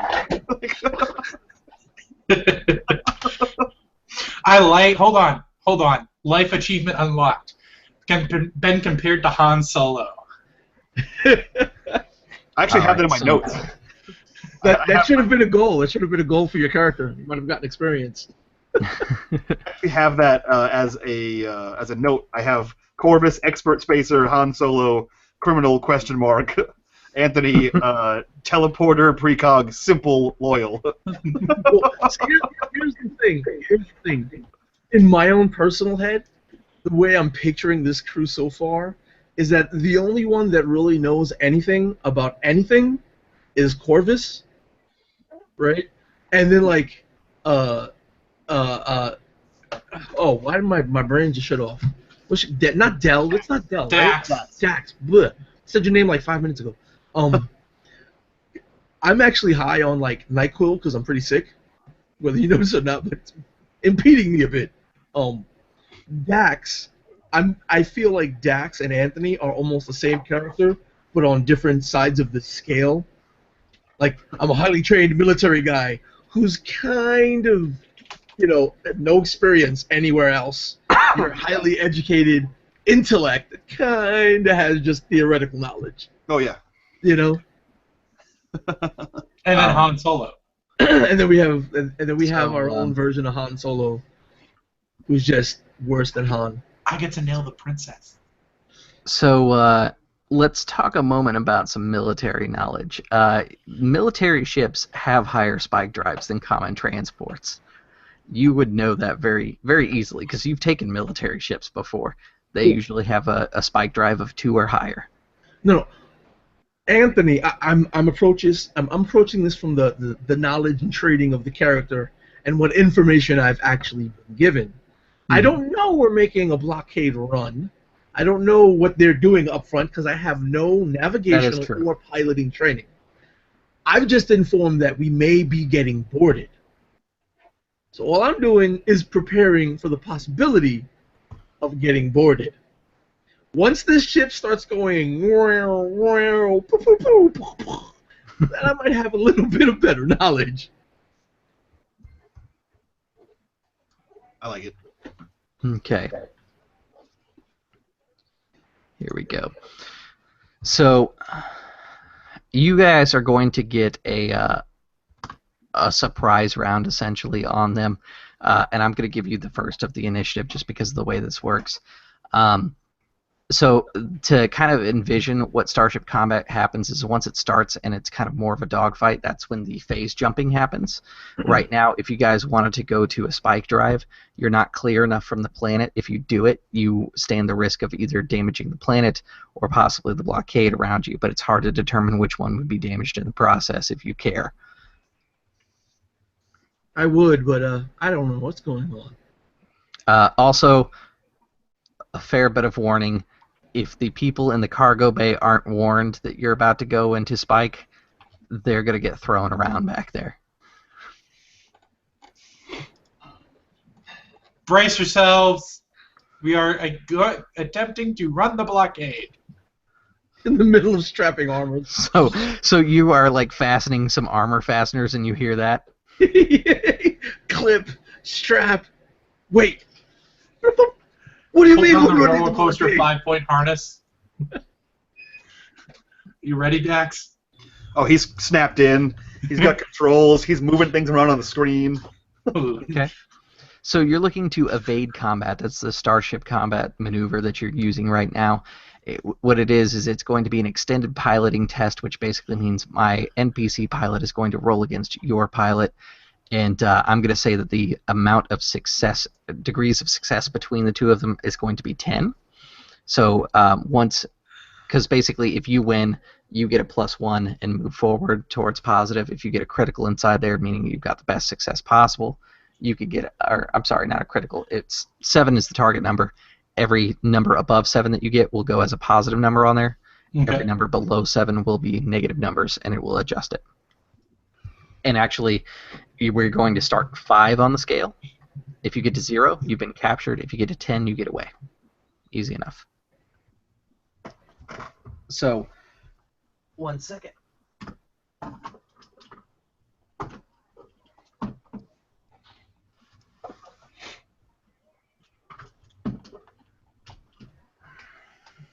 Oh well. So yeah, we're gonna start with 5. You get a free run of piloting where if you get anything above 7 at this point, it's just gonna be like a free jump start because you're gonna catch them off guard. Okay. Piloting is or vehicle use is vehicle space. Is intelligence? We're gonna say dexterity. Okay. And you get a +1 from me. +1. So in the assisted thing, I think you change it from 0 to 1. Okay. Mm-hmm. Boom shakalaka! Please tell me you just roll the 20. Oh. 10. All right, perfect. So you're going to start off by getting a really good jump. Like you flick the switches and you immediately kind of like lurch right into that spike 1 and just use that momentum to kind of rocket yourself in there. The next thing you know is the blockade starts turning around and some of them are coming after you to try and start a dogfight here. A lot of the smaller fighters that are kind of the patrol vessels are just falling behind you right now. But there is one frigate that is turning on you. It doesn't seem like it's caught up to you. It's going to... I'm sorry, I misspoke on how this contested thing should work. It's the target number that you're doing. It's the amount of degrees of difference between their number and your number gets added to the positive, not solid target number 7. So right now you've moved to a 7 because there was 2 degrees of success between you and the frigate that's trying to pursue you. The fighters, however, have fallen back quite a bit because I'm rolling them separate. Okay. So the frigate kind of turns on you, and it's trying to catch you, and it fires off because as it like reels around to kind of swing back to get into momentum to chase you down, it fires off one of its sand throwers. And because of your jump, you completely avoid it because he's sand throwed inside normal space. Okay. Okay. So it is another contested, if you would. And do I get another +1 from you, sir? As long as I'm assisting you, I believe you get Yep. that +1. Uh-oh. Okay. This time he's catching up with you. He's now kind of locking in speed with you. He knocked you back down to a 5 total. The ship itself has shifted over to Spike 1, where you guys are at. And from here, what I'd like you to do is go ahead and let me know if you change spikes, if you're going to go to normal space or stay in Spike 1. Okay. The fighters have completely faded off the map, by the way. Are we safe safe enough away from the planet to jump to Spike 1? To do a full spike leap, Yes. Yes, you are now. Right. However, the ship that's with you right now could attempt to do what's called a lamprey lock, which means it will try and get into your drive and follow you by basically getting really close, doing the Han Solo hide behind the Star Destroyer thing. Okay. All right. I'm going to try to shake him, guys. Is everybody locked in? You check the cameras that you have inside the storage bays, and you see a bunch of people like clutching bags, and they're like smashed up against walls and stuff. Like they're grabbing onto pipes, anything that they can find to hold themselves down. What is Tony doing? He was in his room until a blockade run was mentioned, and to brace yourselves. So he's like half armored now. Just sort of like brace yourself. He grabs and like latches onto his bunk, trying to get himself as secure as humanly possible. He doesn't know what the hell is about to happen. Nice. Okay, so you want to go ahead and make the full spike jump? Yes. Okay. So it's going to attempt a lamprey Well, lock. no, I'm going to try to... No, I'm not attempting a full spike. I'm attempting to evade it. We're going to do the evade again? Okay. Yeah. Okay, you're back to a 7 total. Okay. Can it lamprey me at this distance? No, you feel pretty confident that if you were to jump now, you'd probably get a good chance to get away from it. And faster than The light... only trouble is this ship has a if it could figure out what path you're going, it actually has a higher spike drive than you, and it could just beat you to where you're going, which is very hard to determine, though. To be fair. Dax, can you plot several different courses for me, and we'll make a couple of random jumps? Can I do that? Mm-hmm. Okay, then yes. What am I rolling for It that? would be a navigate and intelligence check, or navigation intelligence. I don't have that one, guys. Let's see what It's happens. like, well, theoretically, if you jump over here and then over there. So basically you're like, hey Dax, can you do that for me? I'm like, well, I mean, I can. Shit, take the controls. I'll do it. Okay. So I grab the controls. Do you actually move out of the chair, or do you just kind of like swivel to the side and start using the navigation thing while he's like reaching over you? I swivel to the side. Well, I assume there's two cockpits, like. I was gonna say it's actually a single pilot. There is an auxiliary post that can be turned on. He just let go of the stick, and you had to grab it from him. Okay, yeah. So I was in the auxiliary post, but I dive out into the primary. I was gonna say you could just hit the button and have the stick come up on your end, but I think it's funny for you to take. Yeah, I'm definitely gonna dive first. Yeah, I've never seen that happen before, since this is the first time I've been on a ship in space. So I just jump for it. What are you doing? I want to just like cinematically, I'm plotting the jumps, and my roll was a 3, which was terrible. I just want to be like, what the fuck are you doing, man? Press the button! And I'm like, inputting the wrong data. So this would be a unassisted pilot contest now. Yeah, Now, I'm just curious. You were speaking about cinematics. When you flip the comms off and said, everyone brace yourself on, did you ever flip them back off, or is this being broadcasted to every comm on the ship? No, I like it. It's broadcasted. Like, people can hear, what are you doing? Okay, so the good news is... I'm pressing the button! I'm pressing the button! Like, you're jamming the button, and somehow between, like, shifting between sticks and the sporadic movement of you guys kind of wrestling around with each other, you're able to fully shake it. If you take a spike right now, you're fairly confident that wherever you go, they're not going to be able to follow you. You've broken past the 10 barrier. All right. Yeah, so I do whatever calculations are necessary, and I gun it. I was going to say, I do need a navigation check from your navigator, which is currently Dax. Or, I'm sorry, not Dax. Currently Corvus. Intelligence? Mm-hmm. Navigation intelligence. 6. Okay, perfect. Yeah, you've been to this planet before, so you kind of run some numbers, and you're like, okay, this is going to be the best way for us to go, and you plot a couple little micro jumps to be able to kind of shake them just in case they do figure out where you're going. And after you do your little micro jumps, you make it, and the ship comes out of Spike.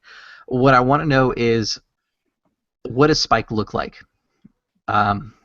Since both of you are piloting, how about you both give me one feature of Spike that makes it very different from reality? Do we have like the swirly Doctor Who crazy lights going on, or?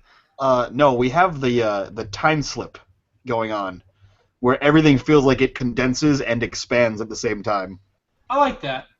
Okay. Surrounded by a haze of blue. Yeah, like if you think about what the hell is it? Futurama.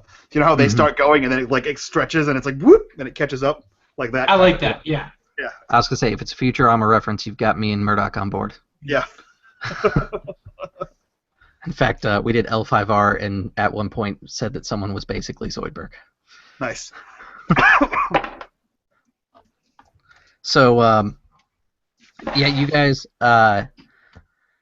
start kind of emerging from the void, or from Spike, and it takes a moment. Like you have How what's long known. does the spike travel take?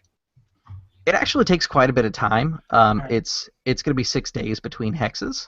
So I will just flip and So I'll just you're tell actually people. going 1 hex, so that's easy enough. I'll flip and tell people, all right, we've ran the blockade successfully. You're now free to move about the cabin. Yeah, once you're actually in Spike, you guys can do whatever you want. This is kind of downtime.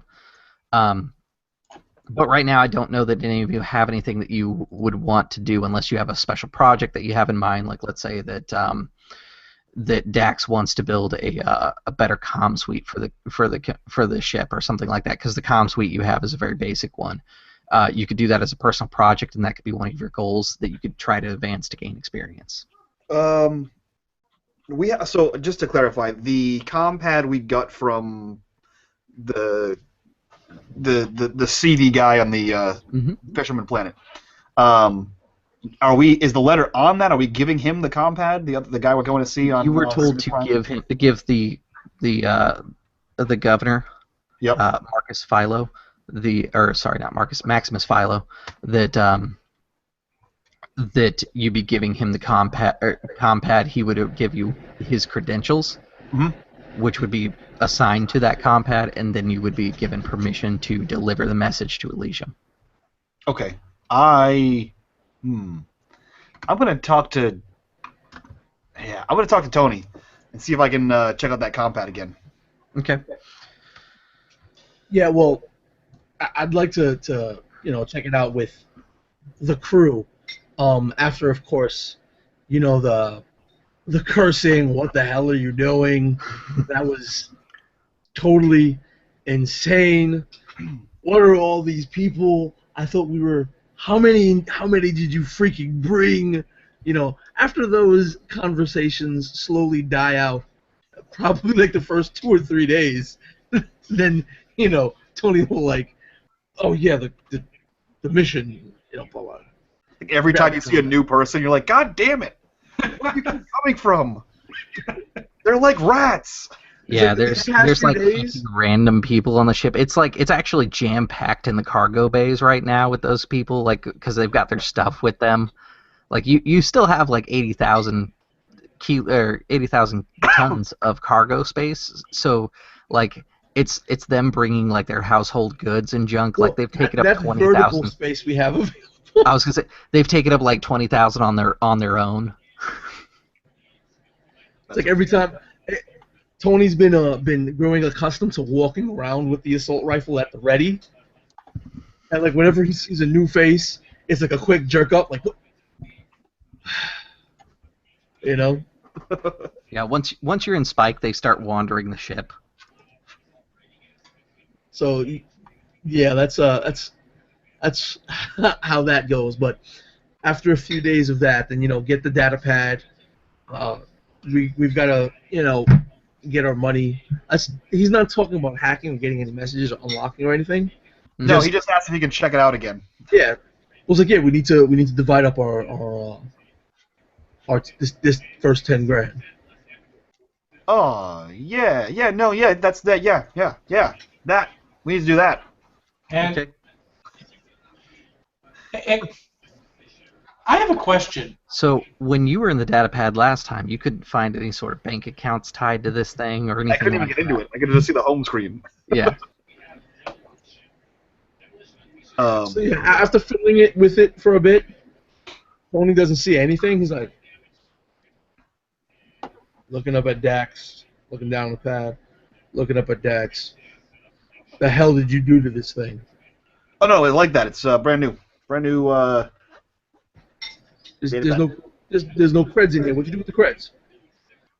Oh, you got the password. You need the password. And like I said, I waited for all of us to be together, so Corvus would be there too. And I'm like, where's the credits? Which credits?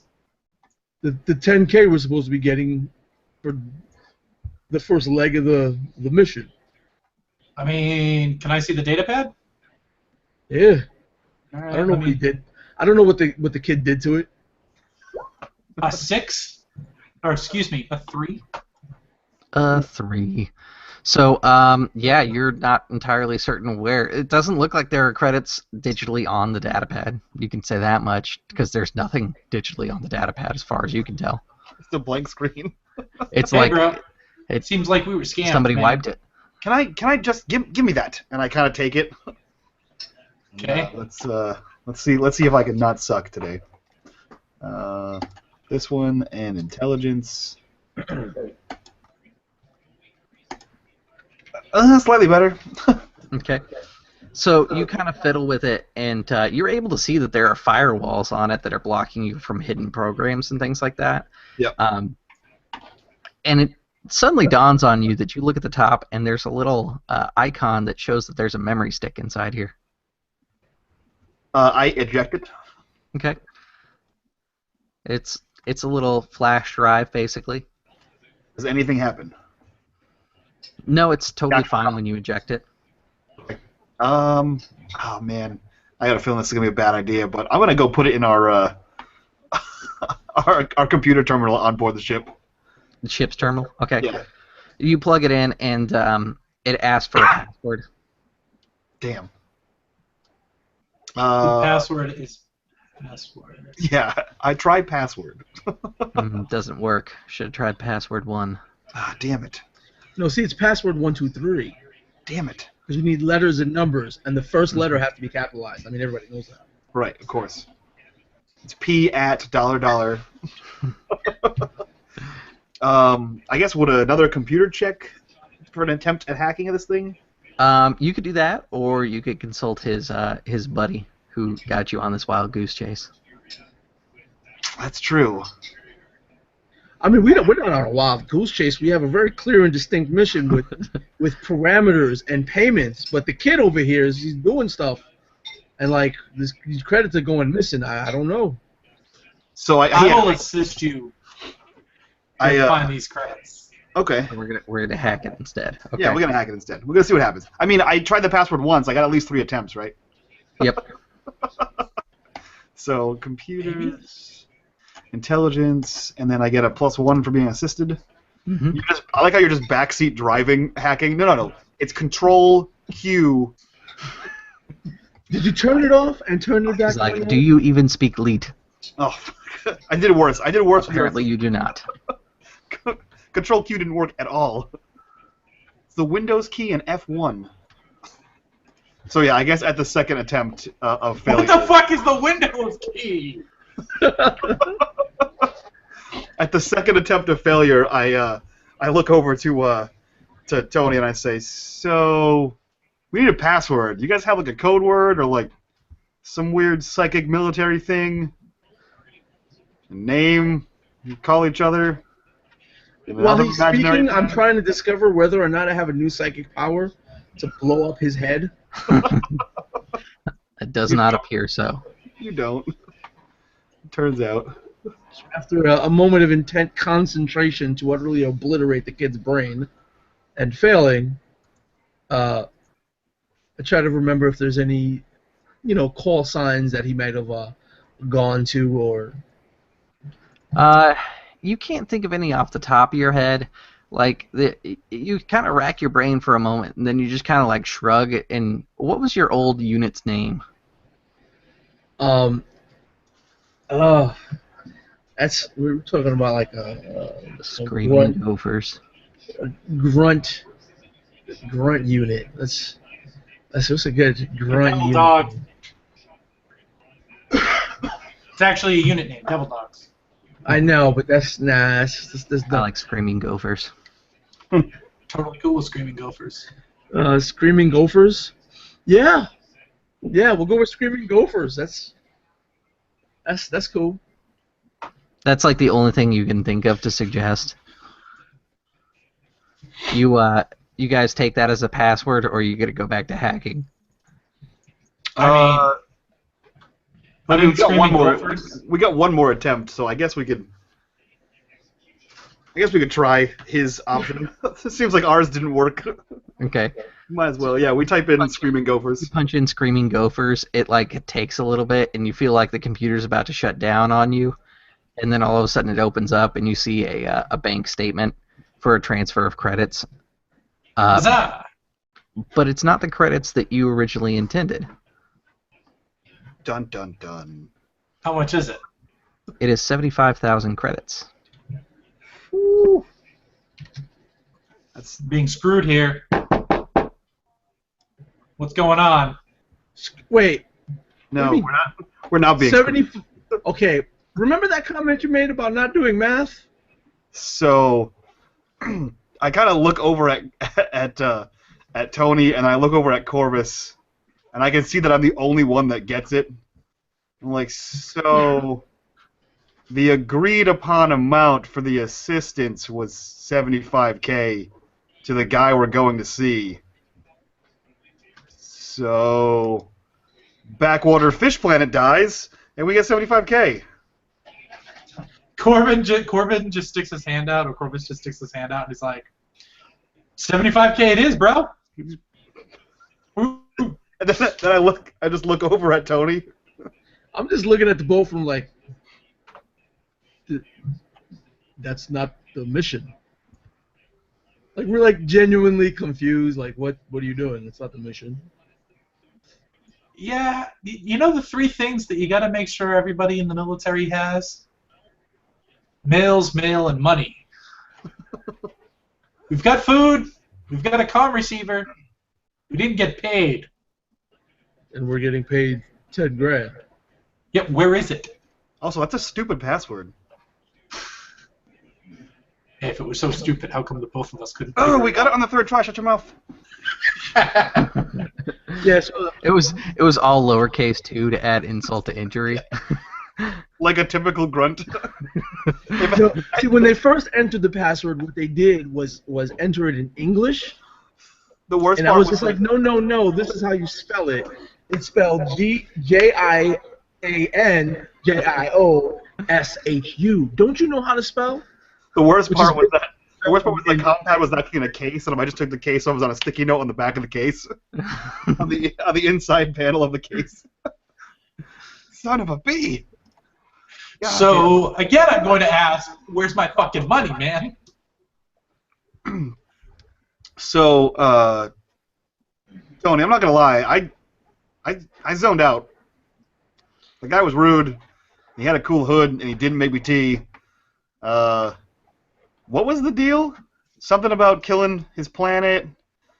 Go see the advisor. 10 grand. Something. I gotta go see the governor. Give him the data pad, so that we can unlock the information in the data pad. Right. Right, so he can give us his credentials, so we can unlock the information in the data pad, and bring it to. We were supposed to be before we left that planet, though. That's missing a key point of this. We were supposed to get 10 grand before delivery to Cygnus Prime. And it was on the data pad. No, it's not. You show me where it is on the data pad, because that money's for bribing people. I'm like, where do you think we're getting our money from? That's what I'm asking you. Where is it? And I'm like, look, and I'm pointing to the screen to the 75K. You want to take the 75? Fine, we will take the 75K. Agreed. Okay. So, 75K divided by 3 ways. We get the 10K from the 75. No, the 75K is specifically to bribe the cocksucker that we need to bribe to get the message delivered. If that's the case, where's our 10K? That's what I'm asking! You did.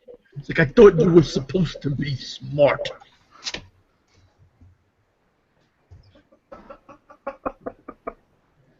Oh Christ.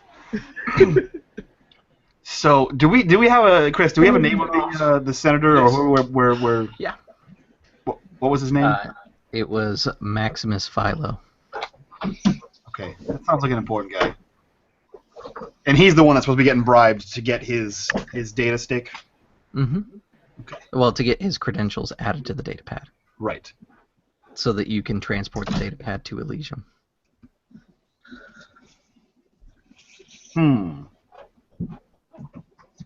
Or we could just take 75K and go to Elysium and have a party. I mean...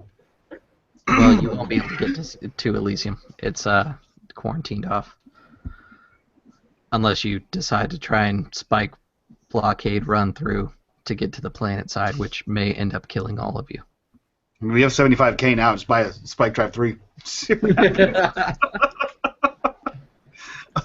Oh, man. Technically, you buy a Strike. We could, in theory, right now, buy a Drive 5. Yeah, I'm open to suggestions here. I'm open to getting my money. Look, I mean, the 10K right there. We get our cut. We bribe the dude, unlock the datapad, finish the mission. What I fail to understand where the confusion arises in that educated, in like air quotes, educated mind of yours. So, with his air quotes, Chris, am I able? Now that I'm in, am I able to transfer funds? Yeah, you can transfer funds. Okay, so we're en route to. So Cygnus Prime, correct? here's the one thing, though. The exchange is really kind of both the mail system and the bank inside space. Yep. Right now, that is an exchange credited chip, so you can put it to funds in an exchange account, which unfortunately none of you have. Conducting business with an exchange account is kind of like having a offshore bank account. It costs money that you guys normally don't have. I mean, you could take that, go to an exchange, and be like, "I'd like to open a bank account with this money," and they'll take it like that. Right. So. But you're gonna have to physically go to the exchange with it. Yeah, I'm assuming there are several data stick ports on this terminal, and that we probably have one or two laying around. Yeah. On the ship somewhere. So, I spin my spinny chair over to Tony and I say, "Oh, you take it out of the 75K. Okay, I got it." And then I spin over to Corbus and I wink, and I'm like, "Okay, no, I got it, guys. We got this. Yep, we're just gonna go back to Cygnus. I got the thing." And I transferred 25K onto a data stick. Okay. And then I remove them both, and I pocket the 25K one, and I put the other one back in the chip and back into the compad and hand it to, or I go deliver it to Tony's room wherever he is. We're right. I'm right there with you. Right in front of you, so you Oh yeah, so I just handed it to him. Then. Sorry, I just handed it to you. Was that so hard? No, it was surprisingly easy. You'd think the terrorists would use more skill in encrypting their things. I mean, I wouldn't, but that's. I don't know what you're talking about. I mean, he gave it to me. Obviously, I knew the password. You brainiacs couldn't figure it out. Yeah. Who uses all lowercase for their password, dick nuts? Wait, what? Who uses all lowercase for their password, and then he calls you dick nuts? Oh, that's terrible. So now I have a data stick with 25 grand on it. We. I mean, technically I have it, but yes, we. Okay. I mean, we're playing that way. Fine, totally cool. Okay. Yeah, that's it. I guess we. So that's going to be the extent of your journey to Cygnus Prime. I'm also developing a program on the computer to figure out the goddamn calculations for this stupid loan we have to pay for. Yep. Which I will give you guys actual estimates on the money. I forgot I thought I had done the calculations to figure out what your monthly cost is, but actually, I guess if you know the interest rate and the amount of loan, like the monthly loan period, I can make that right now. I have a calculator for it. I was gonna say I'm just gonna bring up an auto loan and do like 16% because they're assholes. What's Chris message in Google.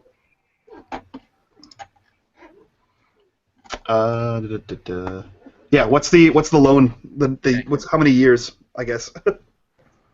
It is 30 years. 30 years. 16%. 800,000. So it's a home loan. So 300. No. Yeah, 30 years. So 316. 15%. 16. 16. Jesus Christ, Anthony, you got terrible credit, man. So 360-month loan. That is 11 grand a month. Jesus Christ. All right, there we go. Yep. So now we have that. We get a refinance. I'll put that down. Actually, I'll put that on the ship's notes. Ships to do. Ships to refinance. Do. Refinance. Get better ship. Did we insure this bitch? Who's up for committing insurance fraud? Anybody? I mean, we just sort of helped a terrorist and then subsequently stole from a terrorist. What are you talking about? I mean, we subsequently recouped our earnings from a terrorist. From a terrorist. Where do you get this terrorist thing from? Usually anyone that opposes a government is called a terrorist, right? It's a military occupation of a government. Yep, and usually the people that they don't like, the opposing people, the ones that are getting occupied, are called terrorists. But there's the commanding officer of that military is acting independent of the government. He said so, and don't you understand? Yeah, right? but he's like looking at him with like his hands flat like this. Government, rank, this guy, listening to that guy, and then he goes lower. My guy wants to report this guy, right? Yeah, but your guy doesn't work for this guy and doesn't want him on his planet. So terrorist. He's looking at you like you're the idiot. I mean, he's probably not wrong, but he's still a Put their terrorist. tray tables and seats in their upright and forward position. We are now making our final descent onto Cygnus Prime. Thank you for flying Air Endeavour, and you have a great day.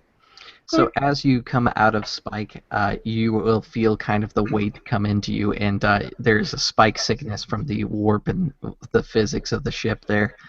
Doesn't fight this being, I was gonna say, this being something that you're used to, Corvus, you really you aren't bothered by it, but the new greenhorn on board, the guy that never really did ships other than to get himself over to his planet of service, Anthony is actually just gonna puke all over the place. So the conversation is this guy, that guy, this guy, terrorist. You know what? You're a fucking. And you just see Dax do. Oh no! It's my screen! It's on the screen! Seriously, you're the worst! That's gonna be nothing compared to the cargo bay when we. Do you say that over the speaker because you hear me yelling? Yes! Not cleaning it. You said I didn't have to do anything. Noses. Oh, good luck with that. I'm the one with the gun. I mean, I also have a gun. So you guys are able to land on Cygnus Prime without a problem inside their spaceport called Strix. It's a vastly wealthy spaceport with a strong imperial presence. The air smells of freshly grilled meats and breads, but it also functions as a large trade city. The planet Tech level is 4, but they keep it kind of hidden as far as 4. The city itself is very traditional in style. Once you get outside of the city, it looks more like a tech level 4 planet. There's stone structures, heating in the homes is done with fireplaces rather than using temperature control systems. No. The people that get off the ship, the refugees there. I throw delousing powder at them. Did we roll for amount of refugees? There's 50. There's 50. No. When we initially took those refugees, they paid. They paid or Yes. waiting for.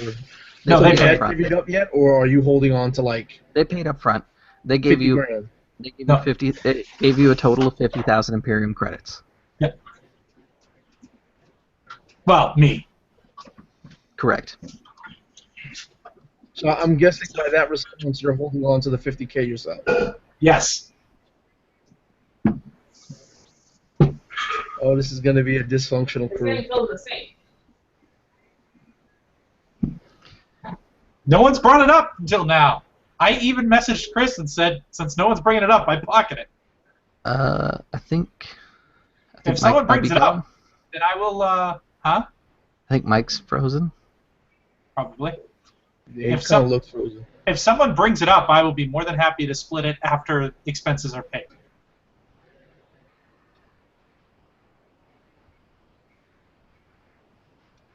Yeah, I think so. Yeah, he's out. If you click his name, his thing is all black, which means his camera's all fucked up. We'll give him a minute here.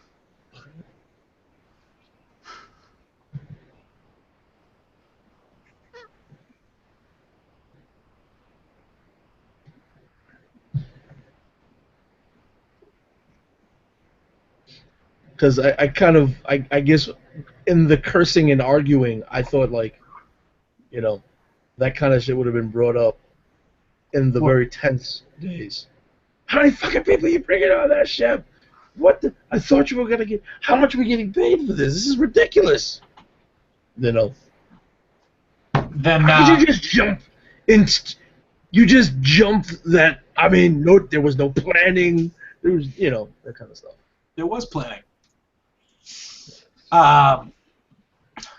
Chris, I'll hire an unskilled laborer or two to go clean the clean it. ship. Okay.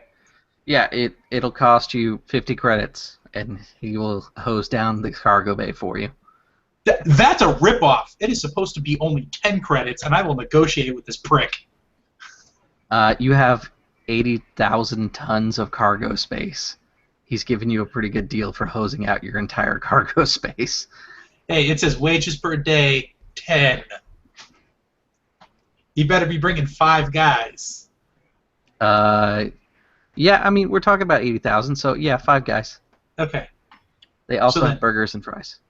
Okay, awesome. So then I will pay the 5 guys, and then I will divvy up the rest of it. So if we 50 grand Okay. minus, and no, hold on, this is exactly what I do in front of everybody. That would be multiplied by 0.75. Give My me finder's a fee straight knowledge off the top. spacer. Huh? Give me a culture spacer. Oh, yes.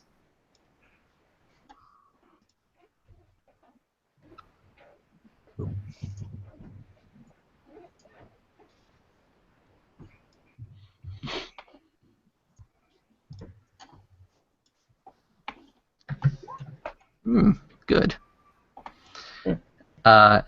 Imperium credits are not the same credits the rest of the universe uses. They're not exchange credits. I assume there's an exchange somewhere. There is an exchange, but you It's might probably want to like- check your value before you start spending and It's throwing probably around like things. 2 to 1 or some stupid shit, if not less. It's quite less. What is the exchange? It ends up being for the 50,000 that you collected, it ends up being about 5,000 is what you're getting in payment. Which, while still good for bringing that many people, it didn't occur to you at first that you're taking on a lot of risk for not a lot of money. Okay, so 495. I will To be clear, the data stick has regular credits, right? The data stick does. Okay. We'll add that. No. 25,000 onto that. It gives us a total of 29,950 minus our monthly costs. How much are our monthly costs at the moment? I believe it was 11,000 for the payment and 8 for the maintenance, so 19. Yeah. So 20,000. Which I arbitrarily threw numbers, so I would say that that's a lot of money for me to expect you guys to get every month. Just to make things easy, I'm going to say that 10,000 covers your maintenance and your monthly leasing fees. Okay. So minus 10,000 to pay the bills leaves us with 19,950.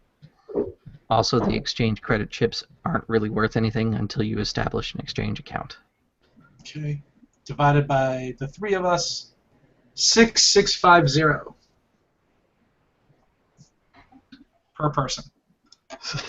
So in fairness of numbers, Chris, $800,000 over 30 years at 0% interest is still slightly over $2,000 a month.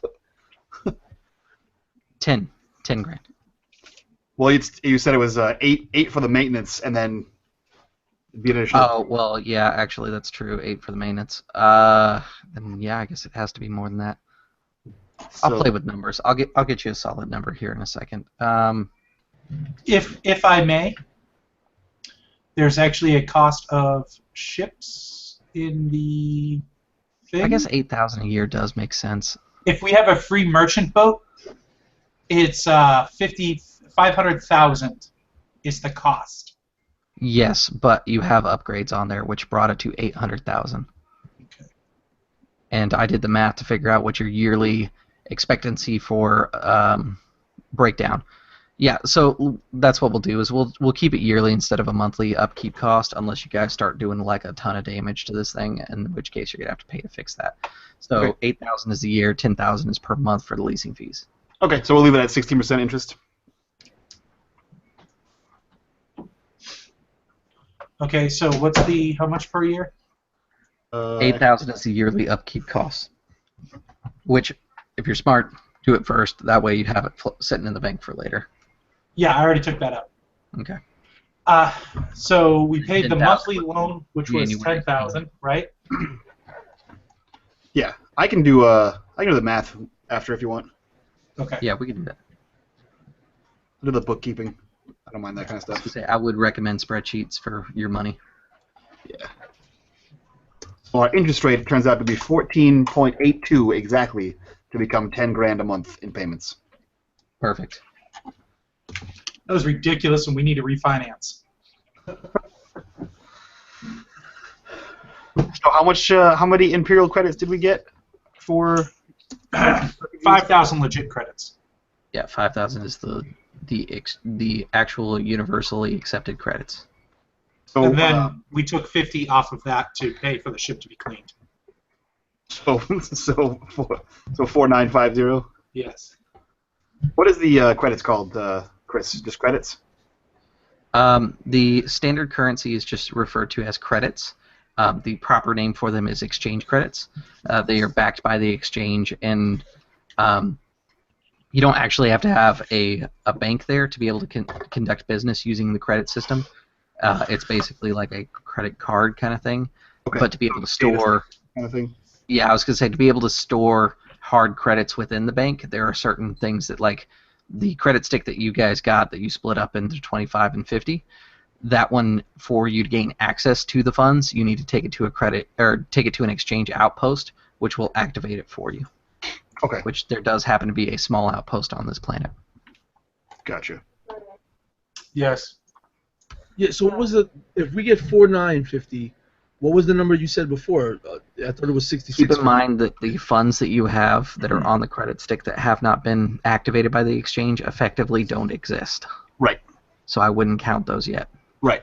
That's why I have the $5,000 on the ship thing. I have the 25 on my character sheet because we don't actually have those yet. Mm-hmm.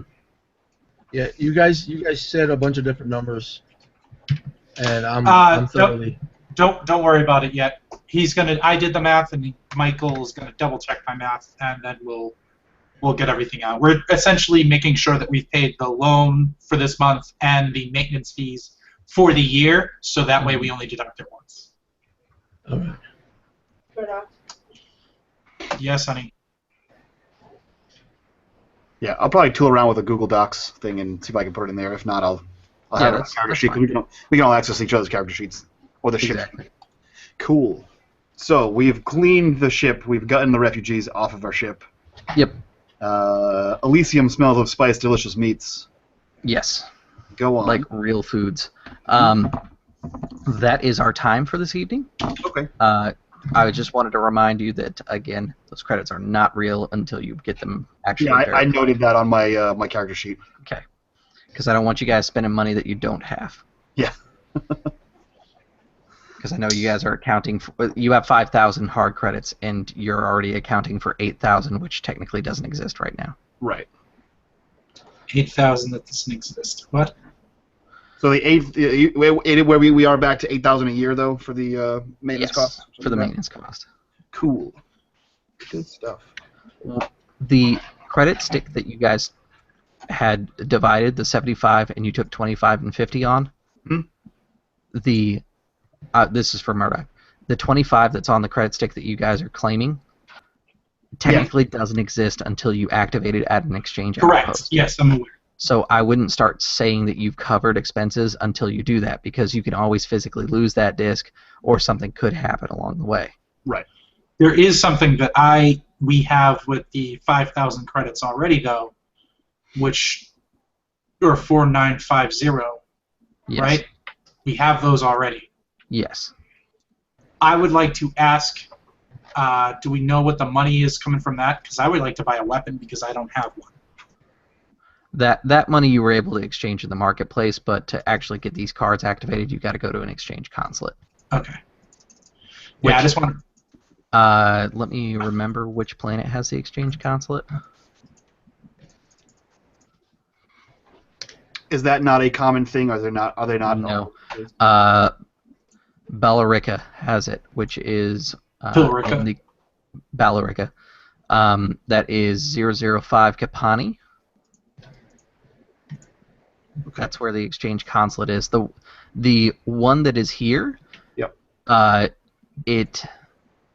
It exchanges local currency, but it does not have the ability to approve funds. It's basically just here to exchange back and forth between. It's a change kiosk, is what it is. If you've been to foreign countries, you know what I'm talking about. Can you? No, you can't. I guess you can't open an account there. Yeah, exactly.